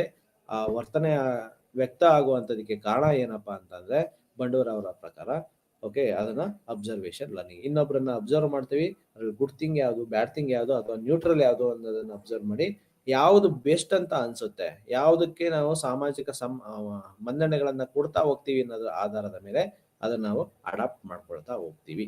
ಅಲ್ಟಿಮೇಟ್ಲಿ ಒಬ್ಬ ವ್ಯಕ್ತಿ ಸಾಮಾಜಿಕವಾಗಿ ಬಂದ ಅಂತ ಅಂದಾಗ ಹೀರೋ ಆಗ್ಲಿಕ್ಕೆ ನೋಡ್ತಾ ಹೋಗ್ತಾನೆ. ನನ್ನಿಂದ ಆಯ್ತು, ನಾನ್ ಮಾಡ್ದೆ, ಅಥವಾ ನಾನು ಹೇಳಿದಿಂದ, ಅಥವಾ ನಾನು ಗುರುತಿಸಿದ್ರಿಂದ, ಅಥವಾ ನಾನು ಒಂದು ಒಂದು ಸನ್ನಿವೇಶದ ಉಳುಕನ್ನ ತೋರಿಸಿದ್ರಿಂದ ಈ ರೀತಿಯಿಂದ ಗುಡ್ ಥಿಂಗ್ಸ್ ಆಯ್ತು. ಓಕೆ, ಅಥವಾ ಏನೆಲ್ಲ ಒಳ್ಳೇದಾಯ್ತು ಅದೆಲ್ಲ ನನ್ನಿಂದ ಆಯ್ತು, ಏನೆಲ್ಲ ಕೆಟ್ಟದ್ದಾಯ್ತು ಸೊ ಅದು ನನ್ನಿಂದ ಅಲ್ಲ. ಸೊ ಈ ಯಾವ ರೀತಿಯಾಗಿ ಈ ಎರಡರ ನಡುವೆ ವ್ಯತ್ಯಾಸಗಳನ್ನ ನಾವು ನೋಡಬಹುದು. ಇದೇ ಸಾಮಾಜಿಕ ವರ್ತನೆಗೆ ಒಂದು ಮೂಲ ಪ್ರೇರಣೆ ಅನ್ನೋ ರೀತಿಯಲ್ಲಿ ನಾವು ಅದನ್ನ ಇಂಟರ್ಪ್ರಿಟ್ ಮಾಡಬಹುದು. ಓಕೆ, ಸೊ ಆಬ್ವಿಯಸ್ಲಿ ಸಾಮಾಜಿಕವಾಗಿ ಬಂತು ಅಂತ ಅಂದಾಗ ಒಬ್ಬ ವ್ಯಕ್ತಿಯ ವರ್ತನೆಗಳು ಸಂದರ್ಭದಿಂದ ಸಂದರ್ಭಕ್ಕೆ, ಸನ್ನಿವೇಶದಿಂದ ಸನ್ನಿವೇಶಕ್ಕೆ ಡೆಫಿನೆಟ್ಲಿ ಅದು ಇಂಪ್ಯಾಕ್ಟ್ ಅನ್ನ ಮಾಡ್ತಾ ಹೋಗುತ್ತೆ. ಓಕೆ, ಸೊ ಒಳ್ಳೇದಾಯ್ತು ಅನ್ನೋದಾದ್ರೆ ನನ್ನಿಂದನೇ ಆಯ್ತು, ಕೆಟ್ಟದಾಯ್ತು ಅನ್ನೋದಾದ್ರೆ ಬೇರೆಯವರಿಂದ ಆಯ್ತು. ಈ ಯಾವ ರೀತಿಯಾದಂಥ ಕ್ರೆಡಿಟ್ಗಳನ್ನ ನಾವು ಅಪ್ರೋಚ್ ಹೋಗ್ತೀವಲ್ಲ, ಸೊ ಯಾವ ರೀತಿಯಾದಂಥ ಸಂದರ್ಭವನ್ನ ನಾವು ನಮ್ಮ ಪರವಾಗಿ ಅದನ್ನ ಕನ್ವರ್ಟ್ ಮಾಡ್ಕೊಳ್ಳೋ ಪ್ರಯತ್ನ ನಡೆಯುತ್ತೆ. ಅದು ಎಲ್ಲದೂ ಸಹ ಈ ಅವಲೋಕನ ಕಲಿಕೆಯ ಒಂದು ಮೂಲ ಅಥವಾ ಒಂದು ಮೂಲ ಮಂತ್ರ ಅಂತಾನೆ ನಾವು ಹೇಳ್ಬೋದು. ಓಕೆ, ಸೊ ಅದೇ ರೀತಿ ಕ್ಲಾಸಿಕಲ್ ಕಂಡೀಷನ್ ಲರ್ನಿಂಗು ಬರುತ್ತೆ, ಪುನರ್ಬಲನ ನಿಯಮನೂ ಬರುತ್ತೆ. ಸಂಜ್ಞಾನಾತ್ಮಕ ಸಿದ್ಧಾಂತದ ಪ್ರಕಾರ ಈ ಒಂದು ಕೊಹ್ಲರ್ ಅವರ ಇನ್ಸೈಟ್ಫುಲ್ ಲರ್ನಿಂಗ್ ಏನಿದೆ, ಬೇರೆ ಬೇರೆ ಸನ್ನಿವೇಶಗಳ ಮೇಲೆ ಮಾಡಿರುವಂಥದ್ದು, ಬೇರೆ ಬೇರೆ ಸಿದ್ಧಾಂತಗಳ ಮೇಲೆ ಮಾಡಿರುವಂಥದ್ದು, ಅಥವಾ ಬೇರೆ ಬೇರೆ ನಿಯಮಗಳ ಆಧಾರದ ಮೇಲೆ ಮಾಡಿರುವಂತಹ ಈ ಎಲ್ಲಾ ಸಿದ್ಧಾಂತಗಳು ಸಹ ಸೈದ್ಧಾಂತಿಕ ಹಿನ್ನೆಲೆಯೂ ಸಹ ಒಬ್ಬ ವ್ಯಕ್ತಿಯ ವರ್ತನೆಗಳನ್ನ ಹೇಗೆ ಸಾಮಾಜಿಕವಾಗಿ ನಾವು ಬದಲಾಯಿಸಬಹುದು, ಅಥವಾ ಸಾಮಾಜಿಕ ಹಿನ್ನೆಲೆಯಲ್ಲಿ ಹೇಗೆ ಅಧ್ಯಯನಗಳನ್ನ ಮಾಡ್ಕೋಬಹುದು, ಸೊ ಹೇಗೆ ನಮ್ಮಲ್ಲಿರ್ತಕ್ಕಂಥ ವಸ್ತು ವಿಷಯಗಳು, ಅಂತರ್ಗತವಾಗಿರುವಂತಹ ವಸ್ತು ವಿಷಯಗಳು ಸಮಾಜ ಅಥವಾ ಸೊಸೈಟಿ ಅಂತ ಬಂದಾಗ ಹೇಗೆ ಅದು ತನ್ನದೇ ಆದಂತಹ ಗತಿವಿಧಾನಗಳನ್ನ ಪಾಲನೆ ಮಾಡುತ್ತೆ ಅನ್ನೋದು ಈ ಒಂದು ಸಾಮಾಜಿಕ ಮನೋವಿಜ್ಞಾನದ ಒಂದು ಬೇಸಿಕ್ ಸೋರ್ಸ್ ಅಂತ ಹೇಳ್ಬೋದು. ಓಕೆ, ಒಬ್ಬ ವ್ಯಕ್ತಿ ಸಾಮಾಜಿಕವಾಗಿ ಬದಲಾವಣೆಗೆ ಒಳಗಾದಂತಹ ಸಂದರ್ಭದಲ್ಲಿ ವ್ಯಕ್ತಿ ಅಂದ್ರೆ ತಾನು ತನ್ನಷ್ಟಕ್ಕೆ ಹೇಗೆ ವಸ್ತು ವಿಷಯಗಳನ್ನ ಬದಲಾಯಿಸ್ಕೋಬೇಕು, ವ್ಯಕ್ತಿಯ ವ್ಯಕ್ತಿತ್ವಗಳನ್ನ ಹೇಗೆ ಪ್ರೊಜೆಕ್ಟ್ ಮಾಡ್ಕೊಳ್ಬೇಕು. ಓಕೆ, ಉದಾಹರಣೆಗೆ ಹೇಳ್ಬೇಕು ಅಂತಂದ್ರೆ ಈ ಸಾಮಾಜಿಕ ವಲಯಕ್ಕೆ ಬರುವಂತಹ, ಸಾಮಾಜಿಕವಾಗಿ ಎಲ್ಲರೂ ರೆಕಗ್ನೈಸ್ ಮಾಡುವಂತಹ ಪರ್ಸನಾಲಿಟಿಗಳು ಇರುತ್ತೆ. ಓಕೆ, ಸೊ ಅಂತ ಅಂದ್ರೆ ಈ ಪೊಲಿಟಿಷಿಯನ್ಸು, ಈಗ ಸೆಲೆಬ್ರಿಟಿ ಅಂತ ಬೇರೆ ಬೇರೆ ಫೀಲ್ಡ್ ಅಲ್ಲಿ ಕೆಲಸ ಮಾಡಿರುವಂತರು. ಓಕೆ, ಸೊ ಕೆಲವೊಂದು ಮಠಗಳು, ಸ್ವಾಮೀಜಿಗಳು, ಸೊ ಇವರೆಲ್ಲ ಏನು ಅಂತ ಅಂದ್ರೆ ಯಾವಾಗ ಒಬ್ಬ ವ್ಯಕ್ತಿ ಸಾಮಾಜಿಕ ಲಯಬಲ್ ಆಗ್ತಾನೆ, ಆ ಸಾಮಾಜಿಕ ಲಯಬಲ್ ಆದಂತಹ ಸಂದರ್ಭದಲ್ಲಿ ಏನು ಆಕ್ಚುಯಲ್ ಇರುತ್ತೋ ಅದು ಎಲ್ರಿಗೂ ಗೊತ್ತಾಗುವಂತಹ ರೀತಿನಲ್ಲಿ ಬಂತು ಅಂತ ಅಂದಾಗ ಒಬ್ಬ ವ್ಯಕ್ತಿಯ ವರ್ತನೆಗಳು ಹೇಗೆ ತನ್ನಷ್ಟಕ್ಕೆ ತಾನೇ ಬದಲಾವಣೆಗೆ ಒಳಗು ಮಾಡ್ಕೋಬೇಕು. ಓಕೆ, ಸೊ ಕೆಲವೊಂದು ಸಂದರ್ಭದಲ್ಲಿ ನೋಡಬಹುದು. ಓಕೆ, ಎಲ್ಲರೂ ಮುನ್ನೆಲೆಗೆ ಬಂದಾಗ, ಸಾಮಾಜಿಕ ಮುನ್ನೆಲೆಗೆ ಬಂದಾಗ ಅವರ ಹಿಂದಿನ ಅವರ ಆಗ್ ಮಾಡಿದ್ರು, ಈಗ ಮಾಡಿದ್ರು, ಸೊ ಅವರಲ್ಲಿ ಅಂತಹ ನ್ಯೂನತೆಗಳಿತ್ತು ಅನ್ನೋದೆಲ್ಲ ಮುನ್ನೆಲೆಗೆ ಬರುತ್ತೆ. ಸೊ ಅಲ್ಲಿವರೆಗೂ ಬಂದಿರೋದಿಲ್ಲ. ಏಕೆ ಈ ರೀತಿಯಾದಂತಹ ವಸ್ತು ವಿಷಯಗಳು ಯಾವಾಗ ಮುನ್ನೆಲೆ ಬಂದಾಗ, ಸಾಮಾಜಿಕ ಮುನ್ನೆಲೆಗೆ ಬಂದಾಗ ಮಾತ್ರ ಅವು ಟ್ರಿಗರ್ ಔಟ್ ಆಗ್ತವೆ? ಕಾರಣಗಳೇನು? ಇದನ್ನೆಲ್ಲ ನಾವು ಈ ಸಾಮಾಜಿಕ ಹಿನ್ನೆಲೆಯಲ್ಲಿ ನೋಡಿದ್ರೆ, ಸಾಮಾಜಿಕ ಮನೋವಿಜ್ಞಾನಕ್ಕೆ ಇವೆಲ್ಲವೂ ಸಹ ಗುಡ್ ಸೋರ್ಸ್ ಅಂತ ಹೇಳ್ಬಹುದು. ಅಧ್ಯಯನದ ಉತ್ತಮ ಮಾಹಿತಿಯ ವಿಧಾನಗಳು. ಇವುಗಳ ಆಧಾರದ ಮೇಲೆ ಒಬ್ಬ ವ್ಯಕ್ತಿಯ ವ್ಯಕ್ತಿತ್ವವನ್ನ ನಿರ್ಧಾರ ಮಾಡಲಿಕ್ಕೆ, ವ್ಯಕ್ತಿಯ ವರ್ತನೆಯನ್ನ ಅಂದ್ರೆ ಆಟಿಟ್ಯೂಡ್ಗಳನ್ನ ನಿರ್ಧಾರ ಮಾಡಲಿಕ್ಕೆ, ಅಥವಾ ಅದ್ರ ಬಗ್ಗೆ ಇರ್ತಕ್ಕಂಥ ಅಧ್ಯಯನಗಳನ್ನ ಶೇಪ್ ಮಾಡಲಿಕ್ಕೆ ಸೊ ಸಾಧ್ಯ ಆಗ್ತಾ ಹೋಗುತ್ತೆ. ಅದಕ್ಕೆ ಒಂದು ವೈಜ್ಞಾನಿಕವಾದಂತಹ ಟಚ್ ಗಳನ್ನ ಕೊಡ್ತಾ ಹೋಗ್ಬೇಕಾಗುತ್ತೆ. ಓಕೆ, ಸಾಮಾಜಿಕ ಮನೋವಿಜ್ಞಾನ ಅಂತ ಅಂದ್ರೆ ಈಗಾಗಲೇ ನಾವು ಹೇಳಿರೋ ಪ್ರಕಾರ ಒಬ್ಬ ವ್ಯಕ್ತಿಯ ವರ್ತನೆಯನ್ನ ಸಾಮಾಜಿಕ ಹಿನ್ನೆಲೆಯ ಆಧಾರದ ಮೇಲೆ ಅಧ್ಯಯನ ಮಾಡುವಂಥದ್ದು. ಒಬ್ಬ ವ್ಯಕ್ತಿ ಅಂತಂದ್ರೆ ಒಬ್ಬ ವ್ಯಕ್ತಿಯ ಅವನಲ್ಲಿರ್ತಕ್ಕಂಥ ಅಂತರ್ಗತವಾದಂತಹ ವ್ಯಕ್ತಿತ್ವಗಳನ್ನ ಸಾಮಾಜಿಕ ಹಿನ್ನೆಲೆಯೊಂದಿಗೆ ಬೆಸೆದಾಗ ಯಾವ ರೀತಿ ಕಾಣುತ್ತೆ. ಓಕೆ, ಸೊ ಪರ್ಸನ್ಸ್ ಆಟಿಟ್ಯೂಡ್ ಏನು, ಸೊ ಇಂಡಿವಿಜುವಲ್ ಈಗ ಒಬ್ಬ ಸ್ಪೋರ್ಟ್ಸ್ ಬಗ್ಗೆ ಇರತಕ್ಕಂಥ ಆಟಿಟ್ಯೂಡ್ ಏನು, ಅದೇ ರೀತಿ ಒಬ್ಬ ಒಬ್ಬ ಮೆಂಬರ್ ಆಗಿ ಒಂದು ಟೀಮ್ನ ಮೆಂಬರ್ ಆಗಿ ಆತನಲ್ಲಿರ್ತಕ್ಕಂಥ ಒಂದು ಆಟಿಟ್ಯೂಡ್ಗಳು ಏನು, ಟುವರ್ಡ್ಸ್ ಟೀಮ್ ಇರ್ಬೋದು ಅಥವಾ ಟುವರ್ಡ್ಸ್ ಗೇಮ್ ಇರ್ಬೋದು, ಟುವರ್ಡ್ಸ್ ಬೇರೆ ಬೇರೆ ಒಪಿನಿಯನ್ಸ್ಗಳು ಇರ್ಬೋದು. ಓಕೆ, ಸೊ ಹೀಗೆ ವ್ಯಕ್ತಿಯಿಂದ ವ್ಯಕ್ತಿಗೆ ಬದಲಾವಣೆ ಆಗೋ ರೀತಿಯಲ್ಲಿ ಸಂದರ್ಭದಿಂದ ಸಂದರ್ಭಕ್ಕೂ ಸಹ ವ್ಯಕ್ತಿಯ ಮನೋಭಾವಗಳು, ಅನಿಸಿಕೆಗಳು, ಅಭಿಪ್ರಾಯಗಳು, ಅವನಲ್ಲಿ ಇರ್ತಕ್ಕಂಥ ಒಂದು ಎಬಿಲಿಟಿ, ಸ್ಟೆಬಿಲಿಟಿ ಬದಲಾಗ್ತಾನೆ ಇರುತ್ತೆ. ಕಾರಣ ಏನು ಅಂತಂದ್ರೆ ಅಲ್ಲಿ ಬಂದಿರ್ತಕ್ಕಂಥ ಆ ಪ್ರೆಸೆಂಟ್ ಆ ಸಿಚುಯೇಷನ್ ಅಲ್ಲಿ ಇರ್ತಕ್ಕಂಥ ಕೆಲವೊಂದು ಎಲಿಮೆಂಟ್ಗಳು. ಓಕೆ, ಸೊ ಒಂದು ಸಂದರ್ಭದಲ್ಲಿ ವ್ಯಕ್ತಿ ಒಮ್ಮೆ ಒಂದು ರೀತಿಯಾಗಿ ನಡ್ಕೊಳ್ತಾ ಇದ್ದಾನೆ ಅಂತಂದ್ರೆ ಅಂಥದ್ದೇ ಸಂದರ್ಭದಲ್ಲಿ ಅದೇ ರೀತಿಯಾದಂತಹ ವರ್ತನೆ ವ್ಯಕ್ತಪಡಿಸ್ತಾ ಇದ್ದಾನೆ ಅನ್ನೋದನ್ನ ನಾವು ಎಕ್ಸ್ಪೆಕ್ಟ್ ಅಥವಾ ನಿರೀಕ್ಷಣೆ ಮಾಡಲಿಕ್ಕೆ ಸಾಧ್ಯ ಆಗೋದಿಲ್ಲ. ಆ ಒಂದು ಅಂತರದಲ್ಲಿ ಆ ಅಂತರ ಏನಂತೆ, ಎರಡು ಈವೆಂಟ್ಗಳ ನಡುವೆ ಆಗ್ತಕ್ಕಂಥ ಅಂತರ ಅನೇಕ ಬದಲಾವಣೆಗಳಿಗೆ ಕಾರಣ ಆಗ್ತಾ ಹೋಗುತ್ತೆ. ಅಥವಾ ಅದರಲ್ಲಿ ಬಂದಿರತಕ್ಕಂಥ ಹಿನ್ನೆಲೆ ಏನು, ಇದರಲ್ಲಿ ಬಂದಿರತಕ್ಕಂಥ ಹಿನ್ನೆಲೆ ಏನು. ಓಕೆ, ಎರಡು ಡಿಫ್ರೆಂಟ್ ಸಂದರ್ಭಗಳ ಈ ಗ್ಯಾಪು, ಹಿನ್ನೆಲೆಗಳು ಮತ್ತು ಪರಿಸ್ಥಿತಿಗಳು, ಮತ್ತೆ ಅಲ್ಲಿರ್ತಕ್ಕಂಥ ಸೇರುವಂತ ಸಮುದಾಯ, ಆಗಿರ್ತಕ್ಕಂಥ ಗ್ಲೋಬಲ್ ಚೇಂಜಸ್ಗಳು, ನಮ್ಮಷ್ಟಕ್ಕೆ ನಮ್ಮಲ್ಲಿ ಆಗಿರ್ತಕ್ಕಂಥ ಬದಲಾವಣೆಗಳು, ಆ ಬದಲಾವಣೆಗಳು ಆಗಿರ್ತಕ್ಕಂತಹ ಒಂದು ರೂಪ ಅಂತಕ್ಕಂತಂದ್ರೆ ಏಜ್ ಇಂದ ಆಗುತ್ತಾ, ಅನುಭವದಿಂದ ಆಗುತ್ತಾ, ಇನ್ಫಾರ್ಮೇಶನ್ ಇಂದ ಆಗುತ್ತಾ, ಅಥವಾ ಏನೆಲ್ಲ ಘಟನಾವಣೆಗಳು ಏನ್ ನಡೆದಿರುತ್ತೆ ಆ ಘಟನಾವಣೆಗಳ ಆಧಾರದ ಮೇಲೆ ನಾವು ರಿಯಾಕ್ಟ್ ಮಾಡ್ತೀವ. ಏನೋ ಒಂದು ಟ್ರಾಮಾ ಆಗಿರುತ್ತೆ, ನ್ಯಾಚುರಲ್ ಡಿಸಾಸ್ಟರ್ ಆಗಿರುತ್ತೆ. ಓಕೆ, ಸೊ ಈಗ ಕೊರೋನಾ ಸಂದರ್ಭದಲ್ಲಿ ನಾವು ನೋಡಿದೀವಿ. ಸೊ ಹಲವಾರು ದಾನಗಳನ್ನ ಮಾಡಿಬಿಟ್ರು. ಲೈಫ್ ಅಂತ ಅಂದ್ರೆ ಇಷ್ಟೇನಾ, ಇಷ್ಟೊಂದೆಲ್ಲ ಏನೋ ದುಡಿದು ಏನು ಒಂದು ಕ್ಷಣಕ್ಕೆ ಬರುವಂತ ಸಾವಿಗೆ ಇಷ್ಟೊಂದೆಲ್ಲ ದುಡಿಬೇಕಂತ ಕೆಲವೊಂದು ಆ ಮೂಮೆಂಟ್ ಅಲ್ಲಿ ಏನೋ ಬೇಕಾಗಿರುವಂತವ್ರಿಗೆ ಅಥವಾ ನೀಡಿ ಇರ್ತಕ್ಕಂಥವ್ರಿಗೆಲ್ಲ ದಾನ ಮಾಡಿಬಿಟ್ರು. ಆ ಸಂದರ್ಭ ಅಂಥದ್ದೇ ಸಂದರ್ಭ ನಾವು ಇವತ್ತು ಈ ಸಂದರ್ಭಕ್ಕೆ ನಾವು ಎಕ್ಸ್ಪೆಕ್ಟ್ ಮಾಡ್ಲಿಕ್ಕೆ ಆಗೋದಿಲ್ಲ. ಓಕೆ, ಸೊ ಏನು ಕಣ್ಣಾರೆ ನೋಡಿರ್ತೀವಿ, ಅನುಭವಿಸಿರ್ತಾರೆ. ಸೊ ಅಂತಹ ಒಂದು ಸಂದರ್ಭ ಸಿಚುಯೇಷನ್ಸು ಆ ವ್ಯಕ್ತಿಯನ್ನ ಅಥವಾ ವ್ಯಕ್ತಿಯ ವ್ಯಕ್ತಿತ್ವನ ಬದಲಾವಣೆಗಳಿಗೆ ಪ್ರಮುಖ ಕಾರಣಗಳಾಗಿ ಅಥವಾ ಕಾರಣವಾಗಿ ನಿಂತುಬಿಡುತ್ತೆ. ಸೊ ಇದೆಲ್ಲದನ್ನು ಸಹ ನಾವು ವೈಜ್ಞಾನಿಕ ತಳಹದಿಯ ಆಧಾರದ ಮೇಲೆ ಅಧ್ಯಯನ ಮಾಡುವಂಥದ್ದು ಈ ಒಂದು ಸಾಮಾಜಿಕ ಮನೋವಿಜ್ಞಾನ. ಇದಕ್ಕೆ ಬಹಳ ಪ್ರಮುಖ ಪಾತ್ರ ಅಥವಾ ಪ್ರಮುಖ ಆಯಾಮಗಳನ್ನ ನಾವು ಕಂಡ್ಕೋಬೇಕಾಗುತ್ತೆ. ಆ ಪ್ರಮುಖ ಆಯಾಮಗಳ ಜೊತೆಗೆ ನಾವು ತನ್ನದೇ ಆದಂತಹ ಸಿದ್ಧಾಂತಗಳು, ನೀತಿ ನಿಯಮಗಳು, ಗ್ರೂಪ್ ಡೈನಾಮಿಕ್ಸ್, ಅದರ ಹಿನ್ನೆಲೆಗಳು, ಇದನ್ನೆಲ್ಲ ನಾವು ನೋಡ್ತಾ ಹೋಗ್ಬೇಕಾಗುತ್ತೆ. ಸೊ ಇಲ್ಲಿಗೆ ಇವತ್ತಿನ ವಸ್ತು ವಿಷಯ ಏನಿತ್ತು, ನೆಲೆಗಟ್ಟು, ಸಾಮಾಜಿಕ ಮನೋವಿಜ್ಞಾನದ ನೆಲೆಗಟ್ಟು ಮತ್ತು ಸಾಮಾಜಿಕ ಮನೋವಿಜ್ಞಾನಕ್ಕೆ ಇರತಕ್ಕಂಥ ಒಂದು ಸೈದ್ಧಾಂತಿಕ ಹಿನ್ನೆಲೆ. ಓಕೆ, ಸೊ ಇದನ್ನ ಇಂದಿನ ತರಗತಿನಲ್ಲಿ ಬಂಡೂರ ಮತ್ತೆ ಪಾವಲಾವು, BF ಸ್ಕಿನ್ನರ್ ಪುನರ್ಬಲನ, ಹೇಗೆ ಪುನರ್ಬಲನ ವರ್ಕ್ ಆಗುತ್ತೆ, ಹೇಗೆ ಶಾಸ್ತ್ರೀಯ ಅನುಬಂಧನ ಎಲ್ಲದಕ್ಕೂ ನಾವು ಜನರಲೈಸೇಷನ್ ಅನ್ನ ಮಾಡ್ಬೋದು, ಹೇಗೆ ಶಾಸ್ತ್ರೀಯ ಅನುಬಂಧನ ನಡೆಯುತ್ತೆ, ಅನುಬಂಧನಕ್ಕೆ ಒಳಗಾಗ್ತೀವಿ, ನಮ್ಮ ವರ್ತನೆಗಳು ಹೇಗೆ ಶೇಪ್ ಆಗುತ್ತೆ, ಇದನ್ನೆಲ್ಲ ಸಹ ನಾವು ಅಧ್ಯಯನ ಮಾಡಿದ್ವಿ. ಅದೇ ರೀತಿ ಸಂಜ್ಞಾನಾತ್ಮಕ ಸಿದ್ಧಾಂತಗಳು, ಕೊಹಿಲರ್ ಇನ್ಸೈಟ್ಫುಲ್ ಲರ್ನಿಂಗು ಹೇಗೆ ಆಗುತ್ತೆ, ಕಾರಣಗಳೇನು, ಇದೆಲ್ಲದೂ ಸಹ ನಾನು ನೋಡಿದ್ದು. ಸೊ ಹಾಗಾಗಿ ಇದನ್ನ ಇವತ್ತು ನಾನು ಬ್ರೀಫ್ ಆಗಿ ಎಕ್ಸ್ಪ್ಲೈನ್ ಅನ್ನ ಮಾಡಿದ್ದೀನಿ. ಓಕೆ, ಇಲ್ಲಿಗೆ ಸಮಯನೂ ಸಹ ಮುಗಿತು. ಎಲ್ಲರಿಗೂ ನಮಸ್ಕಾರಗಳು, ಧನ್ಯವಾದ.